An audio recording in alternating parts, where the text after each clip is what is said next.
afternoon, a very warm welcome to Páirc Uí Chaoimh for this Co-op Superstores 2021 Premier Intermediate Hurling Championship final between Castlelyons and Courcey Rovers. Patrick McCahey bringing you through the play-by-play action for the evening, and Mark Landers and Ger Cunningham will be joining us on analysis. Now, before we go through the teams, let's hear from the Castlelyons team, and we heard from we caught up with Kieran McGann during the week, and let's hear what he has to say ahead of tonight's final. So, Kieran, thanks for joining us. I suppose, look, it's a bit of deja vu back over again. You're back into a second final, and a good place to be, I suppose, at the business end of the championship from your own point of view. Yeah, absolutely, Pat. Look, we're obviously just down to the last two now. So, look, we're one of those two, and we're delighted to be one of those two. So, I suppose the goal at the start of the year was to, come in, treat every championship game on its own individual merits, and see how far that would take us. We've gone through every step of the way now, three games in the group stages, the semi-final, and here we are now at the final. And again, we'll take this one on its own merits as well, and we'll treat it like all the other games. The three group games, you got off to a blinding start in a very much a local derby against Watergrass Hill, and good wins then as well over Valley Rovers and Inniscarra. Yeah, absolutely. Again, look, the first game of the year was against Watergrass Hill, local derby, never much in it between the two of us. Played each other several times over the course of the years, and obviously underage as well. We would be very evenly matched. So that was a good, tough test. And over in Rathcormac, fierce crowd of it, brilliant atmosphere, and we came through that one. We then went on to Valleys. Valleys, tough side, big men, physical, well hardened from the football, and we played them down in Ballincollig in a very wet day. We were thrilled to come away from that. We won it by, I think, 6 or 7 points in the end, which brought us into Inniscarra then. So, we probably knew we were qualified after winning the two. But again, I suppose, look, we wanted to go in 3 out of 3 and go in the front door all the way to the semi-final. We got a real tough test against Inniscarra. We took them by 4 points, and on we went to the semi-final. So that was the trickiest part of it, to be honest, was waiting for the semi-final we had about 3 provisional dates before we actually had the date for the semi-final, due to Ballinhassig having a fantastic run in football. It was just to push back a couple of times. So, look, we went away and we got a couple of challenge games, got some real good opposition in those. It took us into the semi-final against Ballinhassig. And look, over the years, particularly in the last maybe 4 years, Ballinhassig have beaten us twice in the championship. So that was our first win against them in 3 outings over the last 4 years, so 5 years maybe. So look, we were delighted to come through it, came through it by a point, and here we are now in the final. Can I touch a small bit more on that semi-final? Because I was there for a bit of the game myself, and it was a quite physical, bruising encounter for the first 30 minutes. But the game seemed to open up a little bit more in the second half. Yeah, that would be fair to say, I suppose. Look, the first half, we got ahead by a penalty. Jack stuck a penalty in the back of the net, a fantastic finish against Patrick Collins. We were thrilled with that. And shortly after it, actually, we hit the crossbar to maybe go 6-7 points up. That didn't happen. So it was always a kind of a 2-3 point gap between us. Then in the second half, it did open up. But I suppose, look, it was the third quarter. Ballinhassig were doing a lot of the hurling in that third quarter, and there's no point in saying otherwise. We were getting worried, but we were absolutely thrilled with how we finished down the home straight. The last 10 minutes, we were phenomenal, I thought. And we actually opened up a 4-point gap in the 62nd minute again. They got a goal in the last minute to bring it back to a point. There was one more play in the game. Thankfully, we turned the ball over, whistle blown. And as I said, here we are. But look, I'd much prefer to be winning a semi-final like that rather than winning 10, 12 or 13 points. And maybe then we mightn't be as fully focused or as sharp coming into the final. But certainly that semi-final, I felt we really, really needed a game like that. And Ballinhassig certainly gave it to us. I know we're talking a bit of hindsight here, Kieran, but, waiting 6 weeks for a semi-final, not the greatest of things. And obviously your own opponents had a part to play because of their football exploits, as you've mentioned. But would you still rather get into a semi-final straight from the groups, or would you rather have that game in the quarter-final, get through a quarter into a semi-final? Yeah, I think that's always a very interesting question, I suppose. If you look at the group games, you go out and you obviously want to win every game you play, and then you see how far that takes you. But on the flip side of that, then, as you said, we hit the wait for a semi-final for 7-8 weeks, because obviously the quarter-final round had to be played, and then our opposition were also involved in football, which is all credit to them for being involved in 2 codes. But Certainly there's pros and cons for it, but I suppose, look, would I prefer to go to the semi-final from the group stage? I would, because when you go to the semi-final, it means there's another good team gone in the quarter-final, and you're coming down to the final four. And look, tis always be in the final four, then maybe be gone in a quarter-final after playing a good game in the quarter-final, but not coming through it. So there's pros and cons, but look, I think all we can do is what we've done. We prepared during the break. We played 3 good challenge games. We played Middleton seniors. We played Kilmallock senior team. And we went down to Clodove one night. We played Kilbritton in another good challenge game. So we had 3 good challenge games while we were waiting. And all that stood us in good stead, which obviously we won the semi-final, and now we're in the final again. Talk to me about this final this evening. I suppose, look, I don't think many people need to mention what happened last year. You got shaken, in the first minute, losing your talisman, and just never got really a grip of the game against Blarney last year. This is I suppose it takes a life of their own finals, but you're up against a tough, hardened side in Courcey Rovers. Absolutely. Look, again, this is our I suppose our second year, our second final in 2 years. And again, maybe we came in under the radar last year, getting to the final. When we played the final, obviously against Blarney, look, we had a knock in the first 2 minutes, but look, we've spoken about this at length within the group, no excuses. Blarney were much better than us on the night. We didn't deliver the performance we wanted, and they beat us fair and square. So we said this year, look, we won't be talking about finals or anything. We'll go in, treat every game on its own merits, as I've said previously. We're here now, and now our opposition is Courcey Rovers. So to talk about Courcey's, we played them in the semi-final last year. I think we beat them by 4 or 5 points in the semi-final, but their key man, Sean Toomey, went off after 5 minutes. So you can't read anything into that.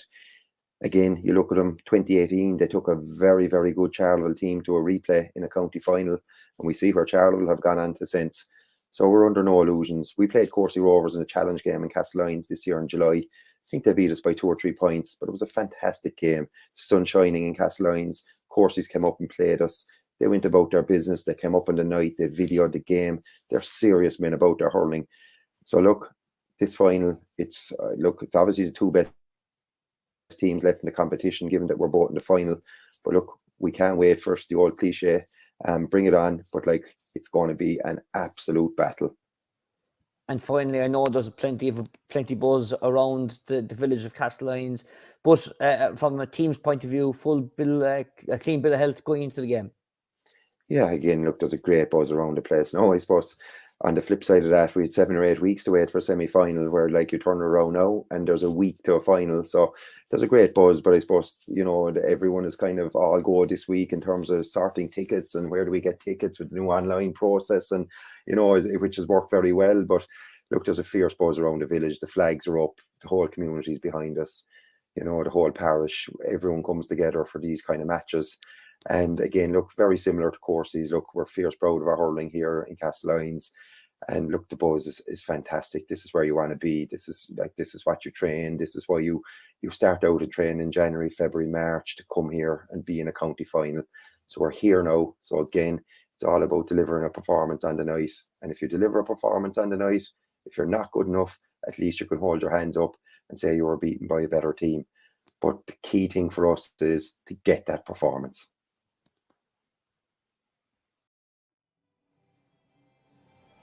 And thanks very much to Kieran McGann, who I caught up with during the week. A very interesting conversation as well. And of course, Castlelyons back in their second Premier Intermediate final in a row. And welcome to the commentary position here on Páirc Uí Chaoimh. And my thanks to Kieran, and welcome both Mark Landers and Ger Cunningham. And gents, thanks very much for joining us on a cold evening. Not as cold as last week, but an interesting game ahead of us. Still cold enough, Patrick, I can tell you now. We got caught with the one jacket last Sunday, but I have 2 of them on me today, and they're well padded. It is a bitter cold evening. They look well padded, just for the viewers at home. They look well padded.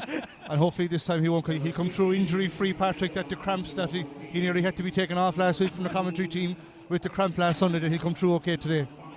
I was getting physio during the week, Joe, because I was struggling big time in the second game. But thankfully, I suppose it's cold up here on the stand, Patrick, but in another couple of minutes down on pitch side there'll be plenty of heat, because, as Joe said to me there a while ago off screen, Courcey Rovers are out in the back since 4:10 warming up, so they're going to make sure that they have no injury worries tonight, I would suspect. Being it's so cold, I think they've made a conscious decision to do a big and a long warm-up. If you haven't heard already, the Junior A Football Championship final moments ago was won by Bohobui, defeating Ballinhassig 3-7 to 2-8 in a very, very close and tight encounter. And we're going to expect something the same here, Ger. This is going to be very nip and tuck indeed. Yeah, it has all the ingredients packed to be very, very close and tight game. Both teams have come through the season unbeaten. Obviously, they came through their group stages. They won their group stages and qualified for the semi-final. Similar for Castlelyons, and so Courcey's, will be looking to atone for last year's semi-final defeat, where they were beaten by 6 points or 5 or 6 points by Castlelyons. But Castlelyons have been the favourites for this championship, I suppose, from the very, very start, and boosted by the return of Colm Spillane to their setup. We'll be looking to make amends for last year's disappointing performance against Blarney. So all ingredients should be a very good game. Both teams, as you say, have been impressive so far. Great occasion, great night for hurling, and even though it is cold and it is cold up here, the conditions you couldn't be better for hurling. It's really fantastic. And I suppose we should touch on that final last year, losing Colm Spillane after 40 seconds, and just Castlelyons couldn't shape themselves right to hold out Blarney for 5 or 10 minutes to get him back into the game. That's right, Pat. And I suppose he broke his finger after a minute in that game, and I often mentioned afterwards that if it happened on Thursday night in training, I think Castlelyons would have been better prepared for it. I think it was a big shock on the night, and they never seemed to get the grips with Blarney. Blarney also played a sweeper on the occasion as well, so I think that surprised Castlelyons on the night, both Colm's injury and the fact that they played a sweeper, because Castlelyons had played Blarney early in the season out in Mourneabbey and were convincing winners. But Blarney came, they learnt a lot, I'd say, from that game. And I would just be expecting Castlelyons to say, look, with a clean bill of health tonight, can they get over the line? And that is the big thing for them. Like, they have a lot of very, very good players, Patrick, a lot of fellas who have been McKilly, county senior medals and stuff like that. So they'll be really, really trying to atone for last year's defeat.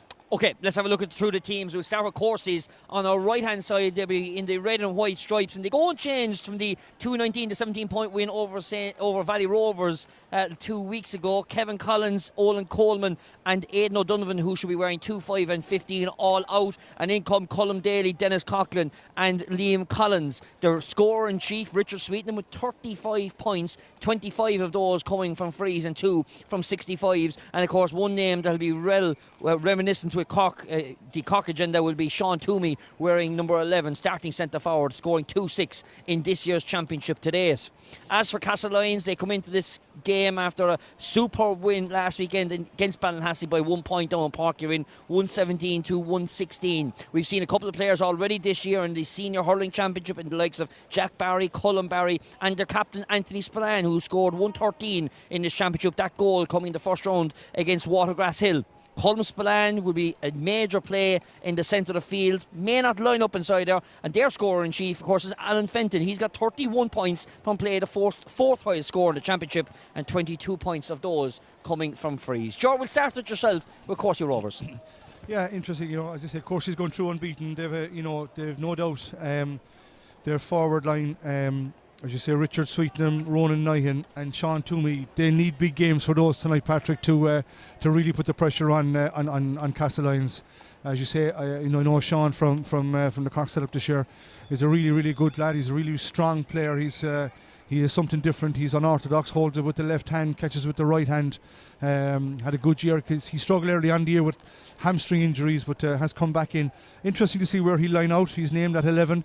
Would he play there? He might also go inside, because Courcey's like to play with a two-man full forward line and rotate around, and he might spend some time inside there. So again, I suppose a line of form that we can look at between both teams is that they both beat Valley Rovers by 8 points, one in the group stage and one in the semi-final. So that kind of just shows that there's not much between the two teams at this stage. Mark, from a Castlelyons point of view, they'll be looking to make amends of last year's defeat. They will, yeah, but Patrick, I suppose the big thing really is the big guns, Colm Barry, Colm Spillane and Niall O'Leary, guys that have county senior medals won with McKilly. They're the big things. I suppose the big talking point in the Castlelyons team is the fact that Niall O'Leary, who was centre back last year, is now centre forward in this team to give them a bit of punch. Colm Spillane played there last year. He's picked at midfield at the moment. So I think you'd have to look, Patrick, at those 3 or 4 players.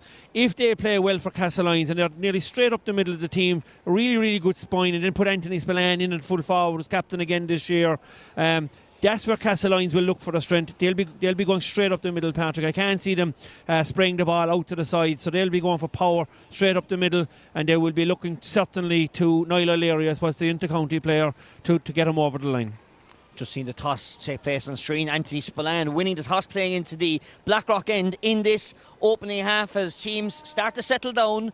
Big gig, big weekend of football as well coming tomorrow, starting at 12 o'clock. Early start tomorrow for Premier Senior Football and Senior A Football Championship. But for tonight, it's the hurling. It's the Premier Intermediate clash of Castlelyons and Courcey Rovers coming up after a run of in.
Courcey Rovers looking to get back into the senior ranks for the first time in 5 years. Castlelyons looking to get up there for the first time ever. Lads, time for predictions. Yeah, Patrick, for me, I think, the Castlelyons, with the experience, the lads that have played with him, McKilly, and if Colm Spillane stays injury-free, I think he'll be certainly a huge driving force for Castlelyons. I'm going to give them a slight favour tonight. Yeah, hard to call it. Should be a tight game. I think the longer Courcey Rovers stay in the game, Patrick, the better for them. Yeah, obviously last year Castlelyons very disappointed, like losing the final to Blarney, and the longer the Courceys can stay in the game, the better chance they have. But you'd have to slightly fancy Castlelyons to win it today. So our final Co-op Superstores county final for 2021 is the Premier Intermediate Championship final grade, and first ball with Colin Spillane over on the far side of the field has been knocked out over the line. It's going to be a line ball for Castlelyons on that far side. Alan Fenton and Owen May were the two Castlelyons men who went in for the line ball on that far side, and it's Dave Daly of Brian Dillon's is our referee this evening. As that first line ball goes back to Shane Maroney in the half-back line as Courcey Rovers looking to try and attack that through Fergus Lorden, but squirts out through Billy Mulcahy. Mulcahy under pressure from the Castlelyons attacker. Lorden throwing his weight in on there as well, and coming away with it here is Dennis Coughlin, who got a point in the semi-final a couple of weeks ago, cleared by Fergus Lorden into the full forward line. First touch for Ronan Nyan. Just touched the ball outside, breaking the tackle efficiently. This is the captain, Tygo Sullivan. That's a super block there by Leo Sexton. But there was a foul originally, and it's going to be a free awarded by a Brian Dillon's official. Yeah, it looked like a good tackle by Leo Sexton, I thought, first of all, Patrick. And there was a clash, and I think possibly the referee was influenced by the crowd in some respect. But it looked like a fair tackle to me, and I'm a bit surprised that he gave a free for it. Might be the first tackle prior to Sexton's block down. One way or the other, it is a course he's free. And a chance for Richard Sweetenham to get his 26th point from frees in this championship, and he converts it after 90 seconds. Yeah, good score for Richard Sweetenham. Like any free taker, your first free will be the one that you want to kind of settle into a rhythm and get a nice shot off and you hit the sweet spot. And there was an excellent score from 45 metres out. What a feeling catch by Colm Spillane. Brilliant stuff in the centre of the park. Ball worked out to Owen May. His ball, well, it's been turned over here as Tygo Sullivan back there defensively plays it back to Fergus Lorden into the 1-on-1 situation inside, but Colin Barry has experience on Sweetenham on that front, playing with McKilly earlier this season, and now with his own club in Castlelyons with the clearance, just finding a Courcey Rovers man in front of us. DJ Toomey being bottled up by two Castlelyons men. Shane McCarthy working the ball back as Castlelyons have turned it over, and May is working his way forward. He's trying to get it away from possession. Ball worked back to Alan Fenton. Long ball inside, two full forward inside on Niall O'Leary as one of those. Balls worked outside out towards David Morrison. Morrison half hooked inside there, brilliantly by Colm Daly, and that gives a chance for Fergus Lorton to try and settle defensively, break away from two Castlelyons defenders. And here come Courcey Rovers, heavy hit there on DJ Toomey, and a superb block as well. If the ball's been knocked out over the line, it's going to be a Courcey Rovers line ball. Yeah, great intensity there from both sides, Patrick. Both sides really settling into the game, tackling intensity, not letting the guy on the ball have too much time on it. Both teams especially Courcey's like to move the ball very quickly around the pitch, but great intensity so far. Ball just slithering up the line in front of us, in between the two 65s. Here is Jamie O'Leary, pops the ball to Owen May. May just trying to scoop the ball back to his centre back Leo Sexton, as the ball's changed over to the far side. Shane Maroney, centre of the park, picky out inside there. Colm Spillane playing in the centre forward position. That ball going to the right hand side and wide. Yeah, Castlelyons will be disappointed with Patrick, and as George mentioned, there's savage intensity in the game, and Castlelyons would like to have got on the score sheet to settle them down and get the scoreboard ticking over. Sweetenham coming out deep for this puck out, but just fading to the right hand side and wide. Just a couple of changes in the forward line off camera. Colm Spillane popping out to the half forward line. Niall O'Leary playing in the full forward line inside with Anthony Spillane, it seems to be in a two-man full forward line. That's a bit of a surprise, I think, to us here looking up to play that they have a two-man with Niall O'Leary inside there. Whether they're just letting the game settle. We anticipated Colm Spillane might play inside there, but he's out under the puck outs now and he's playing kind of towards centre forward position. As ball walked through there towards Ronan Fenton. Turning, how close? It's very close. It just shades right and wide. Yeah, and again, just need that little bit of luck. Parnagh never looked like it was actually going to go in. He's a left-handed hurler. He'd have been better off to strike it for the far post. Great touch there by Sweetenham, finding the onrushing man who started in this game, Jerry O'Neill, who's got 5 points this championship. This is going high, and the umpire is going for the flag. It creeps in that far upright. That was an excellent score from Jerry O'Neill. He went over on the far side from a very accurate puck out from Stephen Nyan. Ball broke and turned onto his right hand and hit it right up in the air and split the post. A great score. Now Niall O'Leary getting on the ball for the first time. O'Leary coming out deep, evading 2-3 tacklers inside her. The ball is soloed. The referee has pinned him for over-carrying the ball. A bit unlucky, I would say, Patrick. He'd done well to come out initially and get on the ball. Seemed to take it on, but the referee has decided to award a free. But even already, you'd have to say the Courceys have, they're making it happen. And Jerry O'Neill's point in particular was very, very impressive. As Joe said, had come from the far side of the field and the north stand to score on the south stand side. And that is a massive, massive score from Richard Sweetenham. 3 points to no score. Great start from the Courcey Rovers. They couldn't have asked for a better start in the game. They were really out in the warm-up area early, getting, as Mark was saying, we're getting warmed up quite early on. So they've started the game really, really sharply. Puck out landing over towards the far side to David Morrison, half blocked down. That gives an opportunity here to David Morrison. Morrison down towards this near sideline. His ball's half blocked down. Gives an opportunity here for Owen May to try and get on possession, switching the play to the far side, and Dave Morrison making a massive run, beating Colm Day in possession. Daly, he's been turned here by Morrison. Morrison shortening the grip and early. Umpire taking a good look, and Castlelyons are up and running for the first time. Yeah, score Castlelyons badly needed. Great ball from Owen May, who's particularly highly involved in the middle of the field. He's getting on an awful lot of ball and supplied a great ball into the top left hand corner. Morrison took on the man and over the bar off his left. Great score. Short puck from Stephen Nine, receiving the 1-2, goes long deep inside Castlelyons territory. Two Castlelyons defenders getting each other's way, but they're going to get away with it on this occasion, as the breaking ball was won by the small and ever intelligent Tom Carroll, winning a free inside, just outside the D. Jack Barry taking this free rather quickly. Spillane making a long run. That's Anthony, the younger of the two brothers, but just creeping out over the sideline. Yeah, but that's a very experienced full back line and goalkeeper, Jamie O'Leary, Colin Barry and Tom Carroll. They've been holding together for a long time. They're Mr. Dependable. Jamie O'Leary obviously is a twin brother of Niall O'Leary, who plays for the Courcey team, and their father, Jimmy O'Leary, is the farrier down our way, Joe. Yeah, Mark, great. Can't beat research. Someone done his homework tonight anyway, Joe. Poor sideline ball there, unfortunately, just out over the sideline. But you can see this, the tactics already are kind of out to play, Patrick, that obviously Courcey's are playing with an extra kind of a +1, not playing too much with a sweeper, but Fergus Lorden is kind of playing as that kind of covering role, obviously trying to cut off the supply to the 2-man full forward line. Short ball from Alan Fenton from the line ball. O'May just flicking it back outside, gives a chance to Fenton. Another great block, and the hooking, the blocking and the tackling from Courcey Rovers so far has been exemplary, as Ronan Nine just to try and play that ball over the top. You can see the Courcey Rovers management, including Sean Gaheen underneath us, driven for this, as Shane McCarthy takes the quick line ball into the centre of the park to Dennis Coughlin.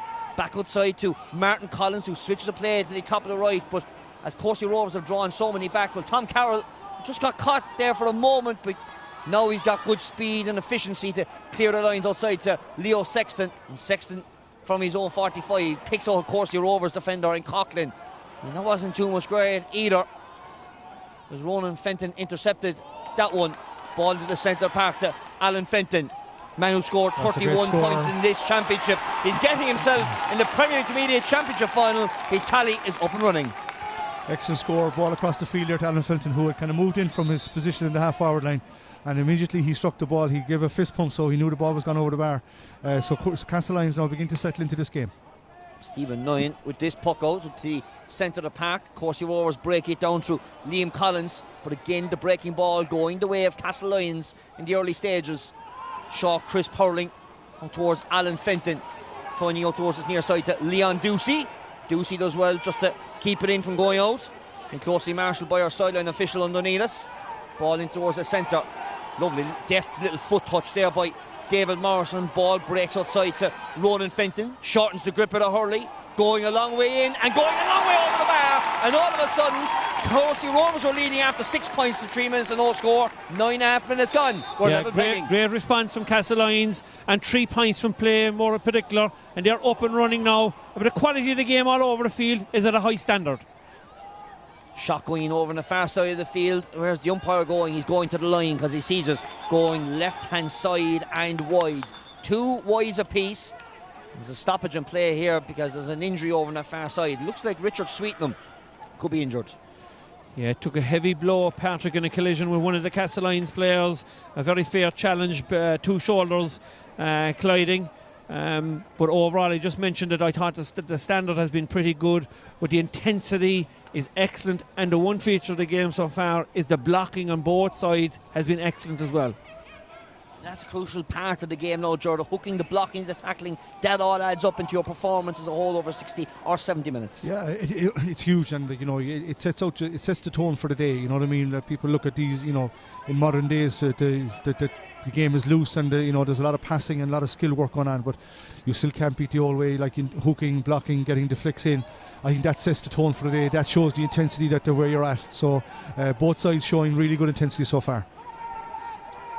So Richard Sweeten can take his position back on the field, and our Brian Dillon's official Dave Daly wants to resume the play with the puck out of Jack Barry to the far side of the field. On this occasion, there's more red and white jerseys than green and gold. That gives them an opportunity through Fergus Lorden, not giving the grace to hand passes though to Dennis Coughlin. And Courcey Rovers now, well, they're making a bit of their luck so far. Hand pass not the grace there once again by Liam Collins, and this time Castlelyons now trying to clear their lines through Jack Barry. Long ball cleared up the line in towards Courcey Rovers territory, but goes out over the sideline for the Courcey's line ball. Yeah, Courcey needs those little short hand passing like to come off, you know what I mean? It just gives them a chance. When the passes doesn't go to hand and you don't get it directly, gives the opposition the chance to come in to turn it over and flick it away and build momentum as well. So they'll be looking for those for their hand passing in particular to go to hand if possible. Leon Ducey just getting a daintiest little flick onto it. Clash of the ash inside there. Play continues on. Ball walked over the top, looking for row 9 inside. Good tackle inside there by Leon Ducey, covering tackle. Courcey Rovers line ball. Yeah, and just off camera now, Colm Spillane had gone into the full forward position. Niall O'Leary had come out. Now Colm's after coming back out again to centre forward, and Niall O'Leary. So they have 2 centre forwards at the moment, Niall and Colm. And as John mentioned earlier on, Fergus Lorden seems to be sitting in a sitting position outside the D, marking a 2-man inside line. Ball worked back up the line. Dane just hasn't gone out over the line though, was on the line the whole time. Play continues on. Real tussle for possession underneath us. I think the linesman in that situation, Patrick, had gone up the field looking for the ball to be brought forward. But again, in the game, the modern game nowadays, the ball could go anywhere, and Courcey Rovers played it back 30 yards. It looked as if it went over the line, but the linesman had gone up the other end and didn't see it. Sorry, Joe, I just missed that because there was a huge expulsion of crowd.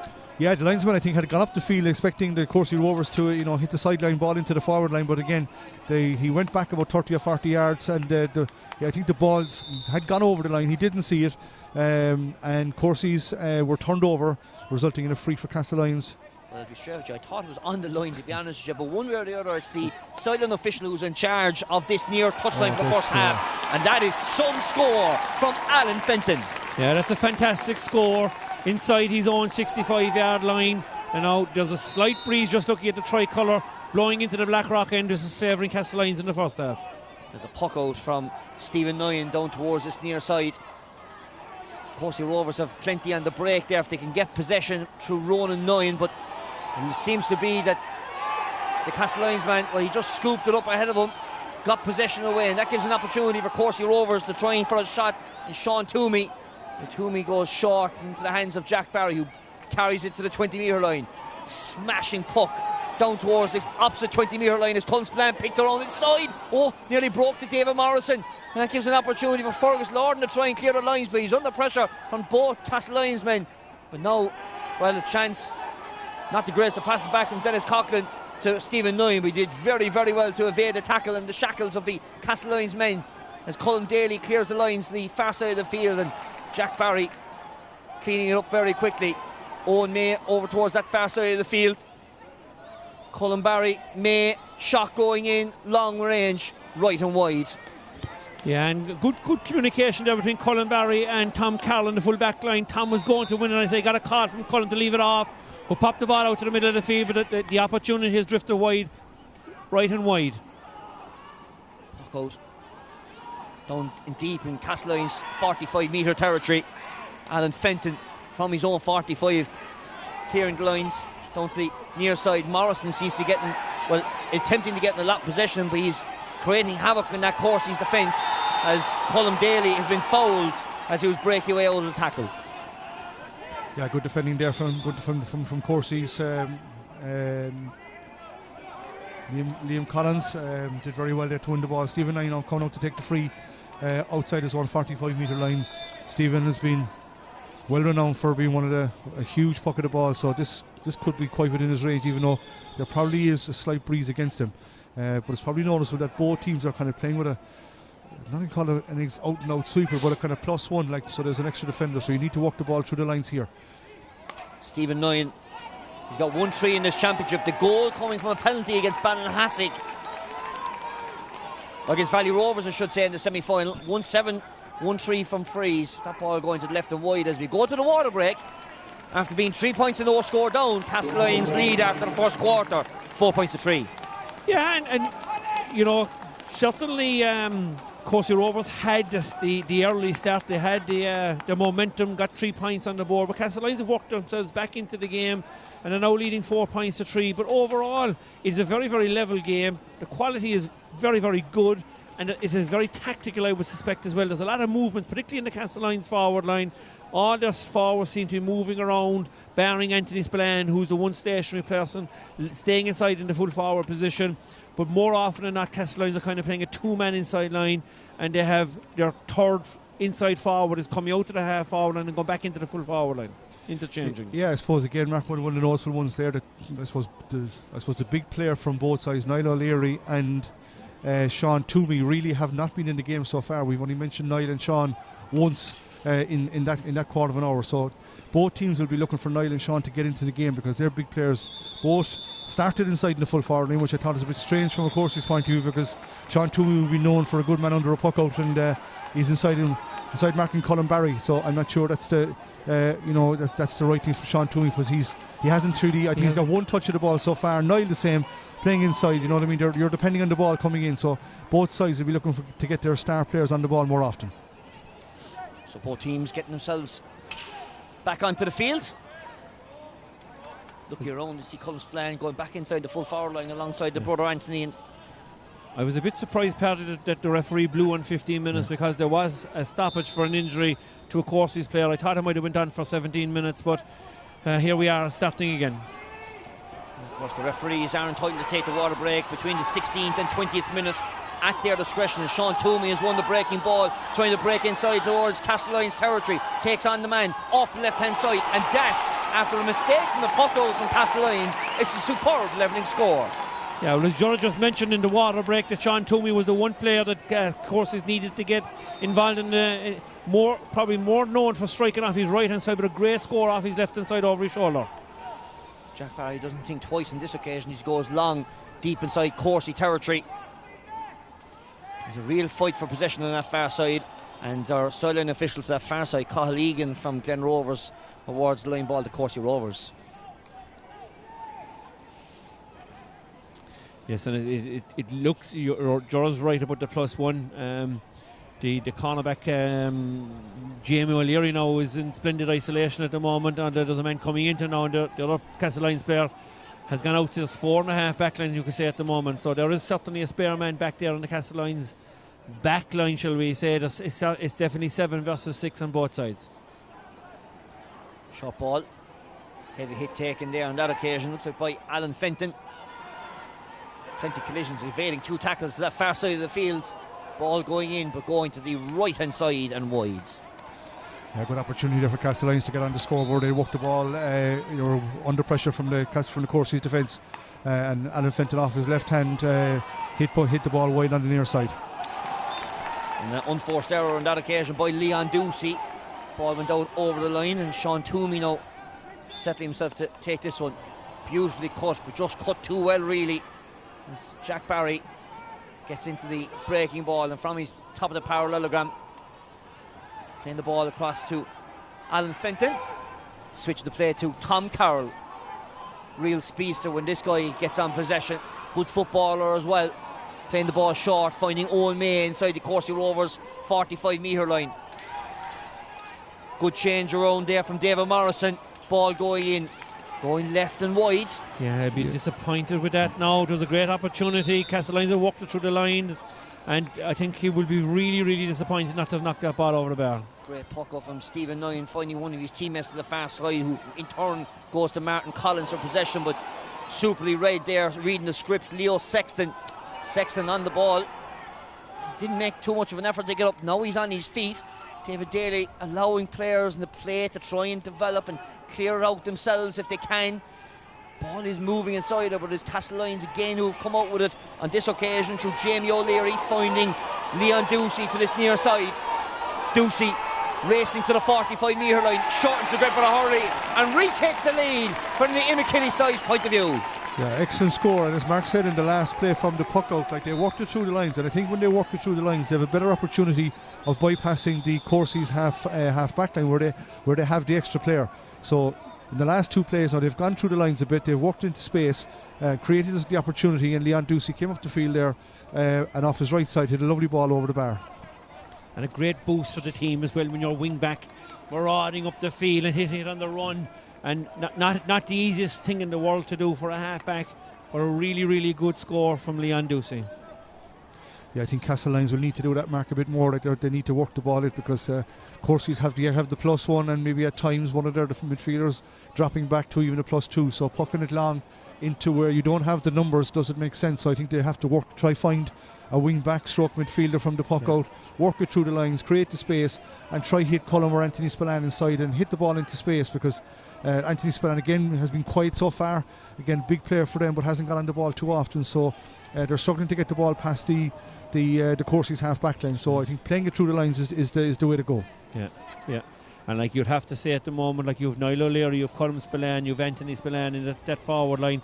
That's a pretty potent forward line, and there's a slight breeze is not really going to make any major difference, I think, in the overall scoring of the match. But you would be expecting Castlelyons to probably put up more scores with those 3 forwards in your forward line. Yeah, they've certainly kind of settled into the game a bit. Again, I'm a bit surprised. Sean Toomey is in on the edge of the square on Colin Barry, you know what I mean? So you're again think he'd be more effective out under the puck outs and playing towards maybe even even at centre forward, or where he might have a bit of a height advantage over Leo Sexton. So something maybe to look at maybe going forward. You haven't missed a beat of the action. It was Tyler Sullivan who was getting attention off camera on that occasion as Nyan pucks the ball to the far side of the field, and well, good touch away there from the hurley of Leo Sexton, but gives a second opportunity for Colin Barry. Playing into danger, playing with a bit of fire as Alan Fenton finds a bit of a sweeper keeper, as we might see tomorrow with Mark White, out to Jack Barry, out to Leon Ducey. Good run here from Jamie O'Leary, evading Courcey's tacklers. Pulled on first time, a miss there by Keith O'Leary. Got a heavy shoulder for his troubles as well. Buried out over the line. Going to be a Courcey Rovers line ball. Well, referee allowing the quick one despite the ball rolling, allowing that play to continue on as Martin Collins plays it to Sullivan, clears the lines 1-on-1 inside. Tom Carroll there, break it down. Colin Barry, was he holding back the Courcey Rovers man, Sean Toomey, who effected a great tackle there. And here's Jerry O'Neill getting his second point of the game, and we're level once again. Yeah, there's brilliant hurling involved there. Courcey's elected to go for a 1-on-1 man with Sean Toomey in and Colin Barry. Colin Barry won the ball, but Toomey, in fairness, fought back like a tiger and knocked the ball off of the Tom Carroll's hurley, and Jerry O'Neill picked up the pieces. Thanks very much. Ball worked inside, goal opportunity, Castlelyons scribbles into the back of the net. Goal scored to the way of Niall O'Leary. Great goal again, ball. Great reaction from Castlelyons. A long puck out, long clearance, ball broke inside. Colin Spillane, by his physical side, caused a bit of commotion. Ball broke inside to Niall O'Leary. Half hooked, tapped the ball, but they had momentum to get the ball over the bar, into the net. First suck of blood to the Castlelyons men, and they're on the attack again with David Morrison, who only just gets a half shot on that occasion, ends up inside the parallelogram. And it's an opportunity for Colin Spillane now to try and get on possession. Does so, shortens a stick, plays it outside out towards Anthony Spillane, the two brothers combining. Here is the captain of the Castlelyons side, and all of a sudden inside a minute they take a 4-point lead. Yeah, fantastic score again. Another long ball into Anthony Spillane. Into Colin Spillane. Had funneled the ball back to Anthony, and he wasn't going to miss from there. But it has pushed out the lead to 4 points, something that we didn't see coming that quick. Puck from Nyan. Can Courcey Rovers get a reply as playing it outside Liam Collins, outside to Ronan Nyan, and that's a very, very good reply. Yeah, again, straight from the puck out again, long puck out by Stephen Nyan. Breaking ball, and ball rotated back to Ronan Nyan, and off his right hand. Lovely score and a lovely response to the last two scores from Castlelyons. Puck out from Jack Barry to the centre of the park. This time Courcey Rovers are getting on him through Fergus Lorden, who just played it back outside to DJ Toomey. Toomey outside to Brian Collins, shortens the stick of the hurley, finding Liam Collins inside with great block inside there by the Castlelyons man. Jack Barry was half thinking about coming out. The ball's worked back by Jamie O'Leary out towards Jack Barry. Shortens the grip on the left hand side, playing a short to Leon Ducey. And Ducey just scoops it up the line to Ronan Fenton. Clears the lines, but Fergus Lorden, who's being the more effective sweeper in the second quarter, clear the ball out over towards Shane McCarthy, who goes long range, but nobody home from a Courcey Rovers point of view, and Jack Barry can effectively just shorten the grip of the hurley, play it to the far side of the field. Tom Carroll towards the half-hour line to the goal scorer Niall O'Leary, outside to, here is Owen May from the 45 metre line.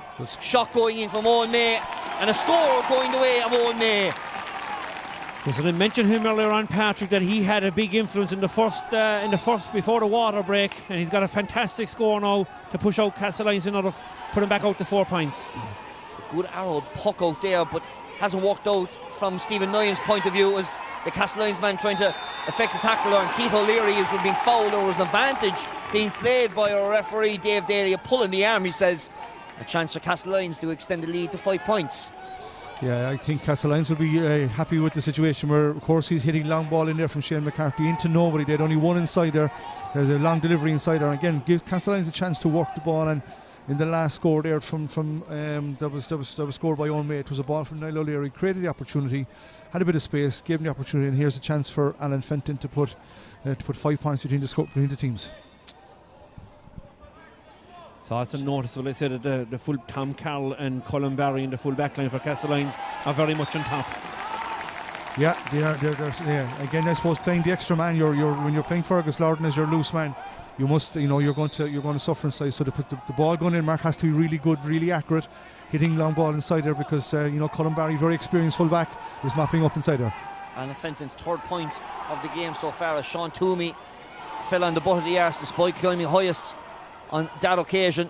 And a chance now for Leon Ducey, just scoops the ball over the top, finding Colin Barry. Barry under pressure, drops possession, man goes to the floor to try and cover the ball effectively. It was Leo Sexton, but Courcey Rovers, they're like a bit of a Dennis the Menace inside there. Here is Toomey, effectively breaking way through tacklers. Got a touch in the hurley, Toomey under pressure and fouled as well. That's superb work from Sean Toomey. Yeah, great work from Sean Toomey. Like in fairness to Courcey's, like they're struggling to get the possession in around the half forward line. They are working really, really hard to turn it over and get it back.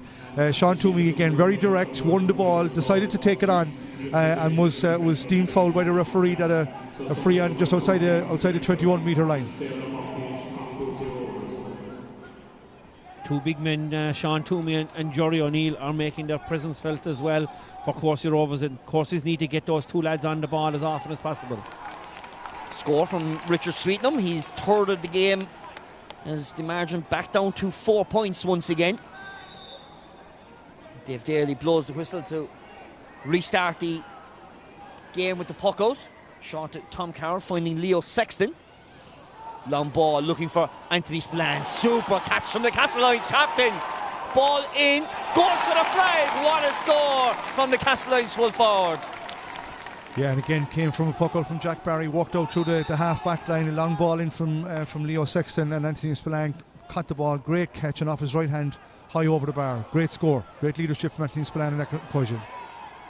Courcey Rovers winning possession. Jerry O'Neill looking for a reply, and that's a superb reply, Mark. That's a fantastic reply, and that's Jerry O'Neill's third point in the half. So Jerry can bring a huge amount of physicality to the game, but he's really, really accurate tonight as well, and he's having a stormer for Courcey's at the moment. Margin back to 4 within 2 minutes of the half-time whistle. Shot just missed there on Owen May. Scuppers around and he scoops the ball over the top. Tackle there made by Brian Collins, just knocking May off his feet. And he got blown for dropping the hurley and playing the boy. Dropped the hurley out of his hand and then hand passed it off. So referee blew him for dropping the hurley, and again gives Stephen Nye a chance to come out of the goal. I suppose in a similar position on the other side of the pitch that he had the last free that he put wide. But the last time he had the distance to be a big lift now for Courcey's if he could put this one over, put it right into the square. There's going to be 4 additional minutes going to be shown on the board. I'm being told to my ear. And Stephen Nye goes long. Tom Carroll with the break ball. Pulled there by Sweeten and went for the goal, but brave from Tom Carroll to put a foot inside there. And it's going to be a free out for Castlelyons. Yeah, and it's a possession now, that they landed in the square where there wasn't a whole pile of Courcey Rovers forwards fighting for it, and Tom Carroll easily picked it up, and it's a free out now. Clearance from Jack Barry. Looking for Spillane again, who's climbing highest, and this occasion Ronan Fenton breaking onto possession, pops the ball on the loop to Anthony Spillane, and Spillane has been eccentric and electric in the opening 29 and a half minutes. Again, he was a target. He seems to be all the deliveries now seem to be landing on top of the D, and Spillane is getting up into the ball, and if he's not winning it, he's breaking it.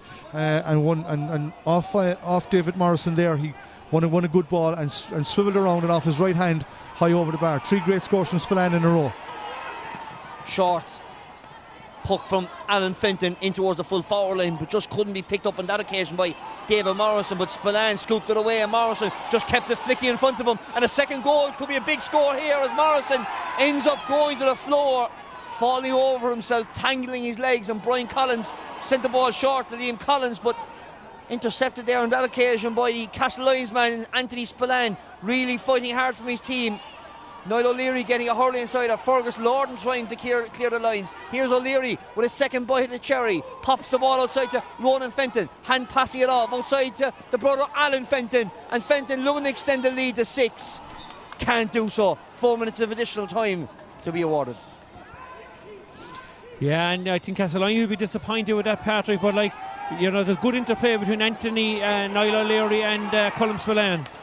but they need to get another score before half time. Long ball, looking for the 1-on-1 inside, drops to the floor. Toomey with a super catch, nearly from 6 inches from the ground. Went to take the shot, had to drop the ball in case of an over carry. He's in there fighting for possession. Leo Sexton with the body on the line and seeing his teammate Colin Barry clear the lines, and the job finished off by Alan Fenton. To the centre of the field we go. Back over towards Fergus Lorden. Niall O'Leary throwing the body on the line. Inside there is Liam Collins. Sees the runner outside in Dennis Collin. Back inside to Collins once again. Shortens the grip of the hurley. Ball going in high, going right and wide.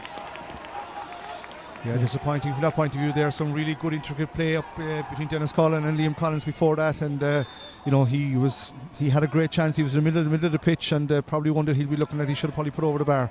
I think just from a point of view, Courcey don't need maybe a score or two to give them a bit of a lift before the half-time whistle. They started and they were 3 up, and now they're gone 5 down. That's an 8-point turnaround. So they'll be looking for a couple of scores if they can, because Castlelyons are really finding their range. Jack Barry, long ball into the opposition exclusion zone. There's a fight for possession inside there as David Morrison just flicks it forward once again, but again he's ended up on the floor. And that gives an opportunity for Jerry O'Neill from inside his own 45, switching the play. But the speedster in this team of Castlelyons, Tom Carroll, intercepting plenty of possession deep inside his own half, looking to switch the play back where it came from. Works outside, out towards Alan Fenton it is, and Alan Fenton with the score. Yeah, but it all came from a loose clearance by, I think it's Jerry O'Neill. He was back in his own 45-metre line. Struck it up to probably where he should have been himself. Yeah. Tom Carroll got the ball, brought it to Fenton, and Fenton punished it. Maximum punishment. And it was a bit surprising. There's 4 minutes injury time awarded. Unless the clock was stopped. We're looking at the clock. It's 32 minutes and 47 seconds. That's surprising. Yeah, he announced 4 minutes. They're even questioning. I think they're not questioning it from the point of view of that situation. 4 minutes was definitely put up, and there's only 32 and a half gone. Dave Daly is now going to explain to the Courcey Rovers management, and the referee stops the clock. There's no doubt the referee, what he's probably done here is that he's left the clock run during the water break. I would think so, yeah, and he's 34 minutes probably on his clock, which would be saying a minute and a half maybe. Yeah, that's for the water break is what I would be thinking. All right, yeah. Yeah, and in fairness, Colm Lyons is down there as well, just giving the advice, which is always good to see as a fourth official, to give your teammate a helping hand. But it is half time here in this Co-op Superstores Premier Intermediate Hurling Championship final, and it's Castlelyons 111, Courcey Rovers 8 points. We'll be back with you in 1 minute.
And very warm welcome back to Páirc Uí Chaoimh. Half time here in this Co-op Superstores Premier Intermediate Hurling Championship clash. It's Castlelyons 111, Courcey Rovers 8 points, a 6-point lead for the Immerkilly side, and a warm welcome back to the commentary position here in level 3 in a cold Páirc Uí Chaoimh.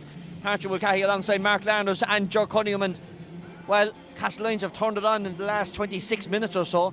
Courcey Rovers got off to a flyer, but Castlelyons have taken complete control of this. Yeah, well, it's the second quarter for me has been where Castlelyons have made the move. There's 3 points to 4 after quarter 1, but Castlelyons have won the second quarter. A goal and 7 points to 5 points, so that's double scores. And they've also racked up 6 wides, Patrick, to Courcey Rovers 4, so they certainly have a lot more possession and a lot more opportunities. And possibly young Ducey had an opportunity, probably he should have knocked the ball over the bar, but 6 points I think flatters them to a certain degree. They're playing well, but Courcey Rovers are playing excellent as well. And 6 points is a flattering lead, I would suspect, because Courcey Rovers are giving as much as they're getting. But some of the clearances, I think, from the Courcey Rovers defence up to their forward line hasn't been great. And if you're going to play like Sean Toomey in on the edge of the square, you need to be finding him with those clearances and not hitting him to the corners where Tom Carroll has been hoovering up a huge amount of ball on the north stand side. And probably from a Courcey Rovers point of view, not all the forwards are affecting well in the game so far. And the likes of Tygo Sullivan, who's been out of the game in the second quarter, and Rowan Nyan. Yeah, they're going to have to look at a situation, Patrick, where they're going to have to get Sean Toomey into the game, Richard Sweetenham and Ronan Nyan. They're their main players.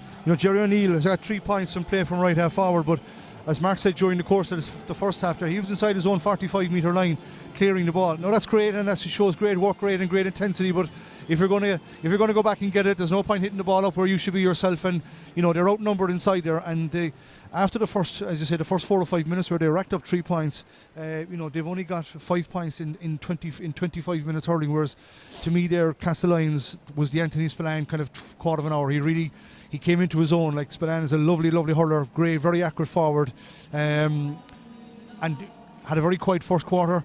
But in second quarter here, once Niall got the goal, kind of gave them the lift and gave them the confidence to drive it on. And Spillane got 3 points, 3 chances, 3 opportunities, 3 very similar scores. Huge that their leader, that their captain, getting these scores for them. So inspirational from a Castlelyons point of view that that second quarter has lifted them. And as Mark said, they've pushed on. They've made a play now to really push on from here. Interesting from a Courcey's point of view, Patrick. What will they do? They've always played with that system of the kind of +1 or extra people back. They're now 6 points down. They're going to have to chase the game. So it'll be interesting to see if they'll change their tactics a bit in the second half. Let's have a look at the big crucial moment of the game, the sucker punch from Castlelyons' point of view in the 23rd minute. Niall O'Leary's goal started from being a long ball in towards the full forward line. Yeah, as you say, Patrick, just a skyscraper, I suppose, from Jack Barry. Colm Spillane was on the end of it, and the ball, I think Niall O'Leary gave it a bit of a tip forward, and he didn't hit it, I suppose, a brilliant shot. Now, he might have got a flick in the hurling and stuff like that, but it looked like Patrick Horgan in the county final last week. The ball broke, he gave it a tip forward and finished it to the net. So it was a huge score in the context of the overall game, because that score, as Joe said, has probably given Castlelyons a certain amount of confidence. They were here in the county final last year. They chased the game for the whole game last year. They couldn't get into it. And now they've got an opportunity to atone for that. But it's the fact that they've got to the front. And I've a feeling that Castlelyons will play a little bit better on the front foot rather than being on the back foot. And probably having their talisman on the field and Colm Spillane as well is obviously a huge addition. But Courcey Rovers are going to have to try and cut out that long ball into the full forward line now, cutting away from both Anthony and Colm Spillane and Niall O'Leary. Yeah, that's what I'm saying. They're going to have to look at it, because if Castlelyons with possession from the goalie's puck out, if they work it up the pitch, they take the +1 out of the equation. So hitting it long down to where they have an extra man, that's not going to work. We said it earlier on, Castlelyons they've experienced players dotted all through the pitch. County Championship winners at senior level with McKillie, Jack Barry, they got Colin Barry, Leo Sexton, down the middle, Niall O'Leary, Anthony Spillane, Colm Spillane. The spine of their team is really, really strong, and I think Castlelyons have pushed on. Courcey's now, they're going to have to get their forwards involved in the game more. They're playing quite direct. But Sean Toomey, as I mentioned already, I keep going back to him. He's probably he's their spiritual leader, I would imagine. They need to find a place for him to get him on the ball, where he works hard. He's very good at turning over the ball. With the first the quarter 3 now, as we call it, is going to be huge for Courcey's to get back into this game, because Castlelyons will be looking, as Mark said, they're a really good team on the front foot, and they'll be looking to push it on and push that gap out. I know you were with the Cork management this year. How weird is it to see Niall O'Leary in the front 45 rather than the defensive 45? Like, it's not too often we've seen him doing that. Yeah, we would have seen him in training doing differently, like in the situation where he's the game now anymore. They're playing cornerback. Niall O'Leary's a class hurler. Niall O'Leary, very tight marker, really good on the ball, really comfortable on the ball. He'd probably play centre back with Castlelyons, and he'd probably have he'd score a couple of times in a game as well as playing him in the forward line. But they seem to have made that decision early on in the year when they lost Colm Spillane. The decision they made and what they went with was to put Niall up in the forward line. And when you have good players in the back line like Colm Barry at full back, you can afford to take that chance. And he's up there. He hasn't been on the ball quite a lot, but very comfortable on the ball. Patrick, Niall O'Leary has been renowned as a cornerback, but can play anywhere on the pitch. Yeah, and like Leo Sexton as well. Leo played half-back last year and was very, very solid. He has slotted into the number 6 jersey. So I think Castlelyons have made a decision. We are very, very happy with our 6 defenders. If we get enough ball into our forward line, when you have 3 players with the ability of Colm Spillane, Anthony Spillane and Niall O'Leary, scores are going to come off of them, Patrick.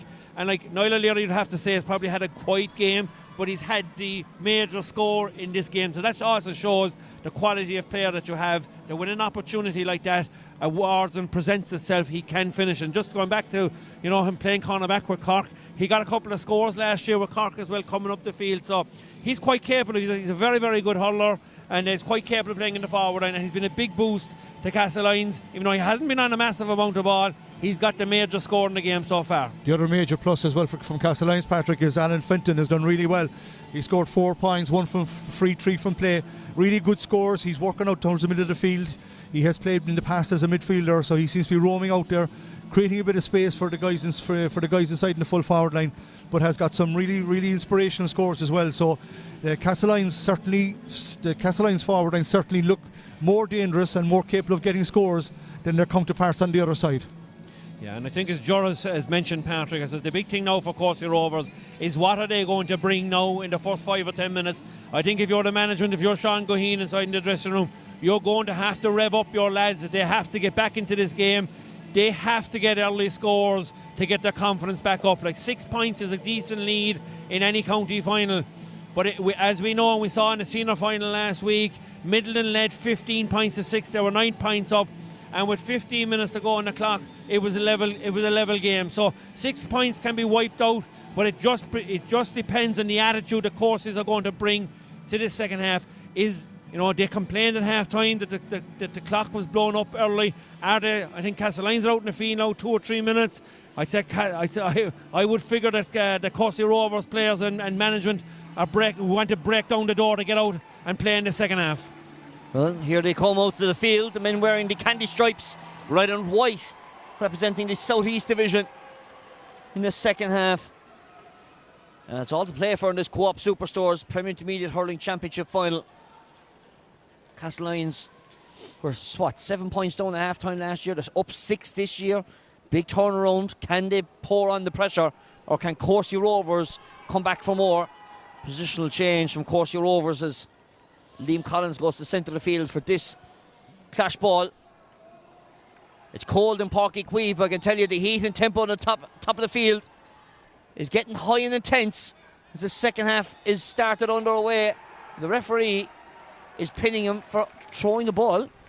I wasn't sure. Again, it happened so quickly. The referee wasn't too far away from it, but blew straight away. But again, momentum straight away, whereas they were in possession, looked at coming down the pitch and potentially getting an early score to kind of build their confidence for the second half.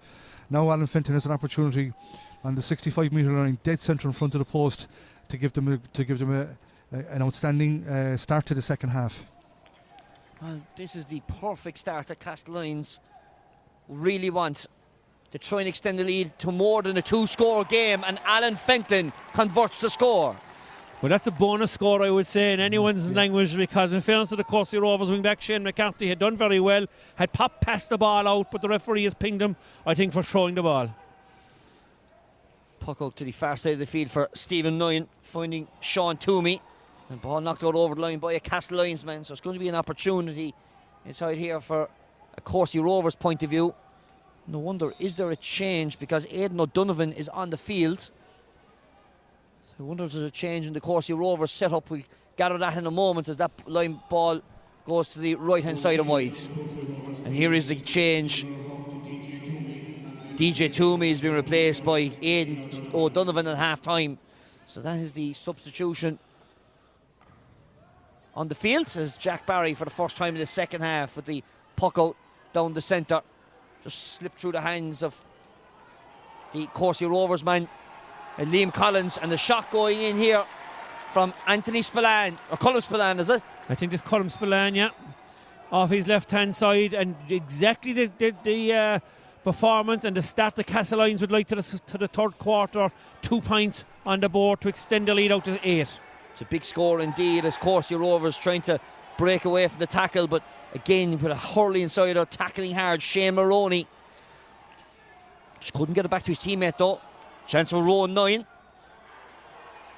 Ball worked outside to Jerry O'Neill. Courcey Rovers being bottled up inside. Sweetenham under pressure.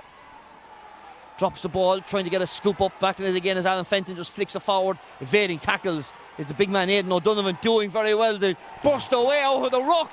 Ball going in. Stopped brilliantly over the crossbar by Jack Barry. Great goalkeeping by Jack Barry. The ball, you know, Jack is a big man. He's 6'4", 6'5". Ball came in right on top of the post, and was able to put his hand up and put it out and catch it.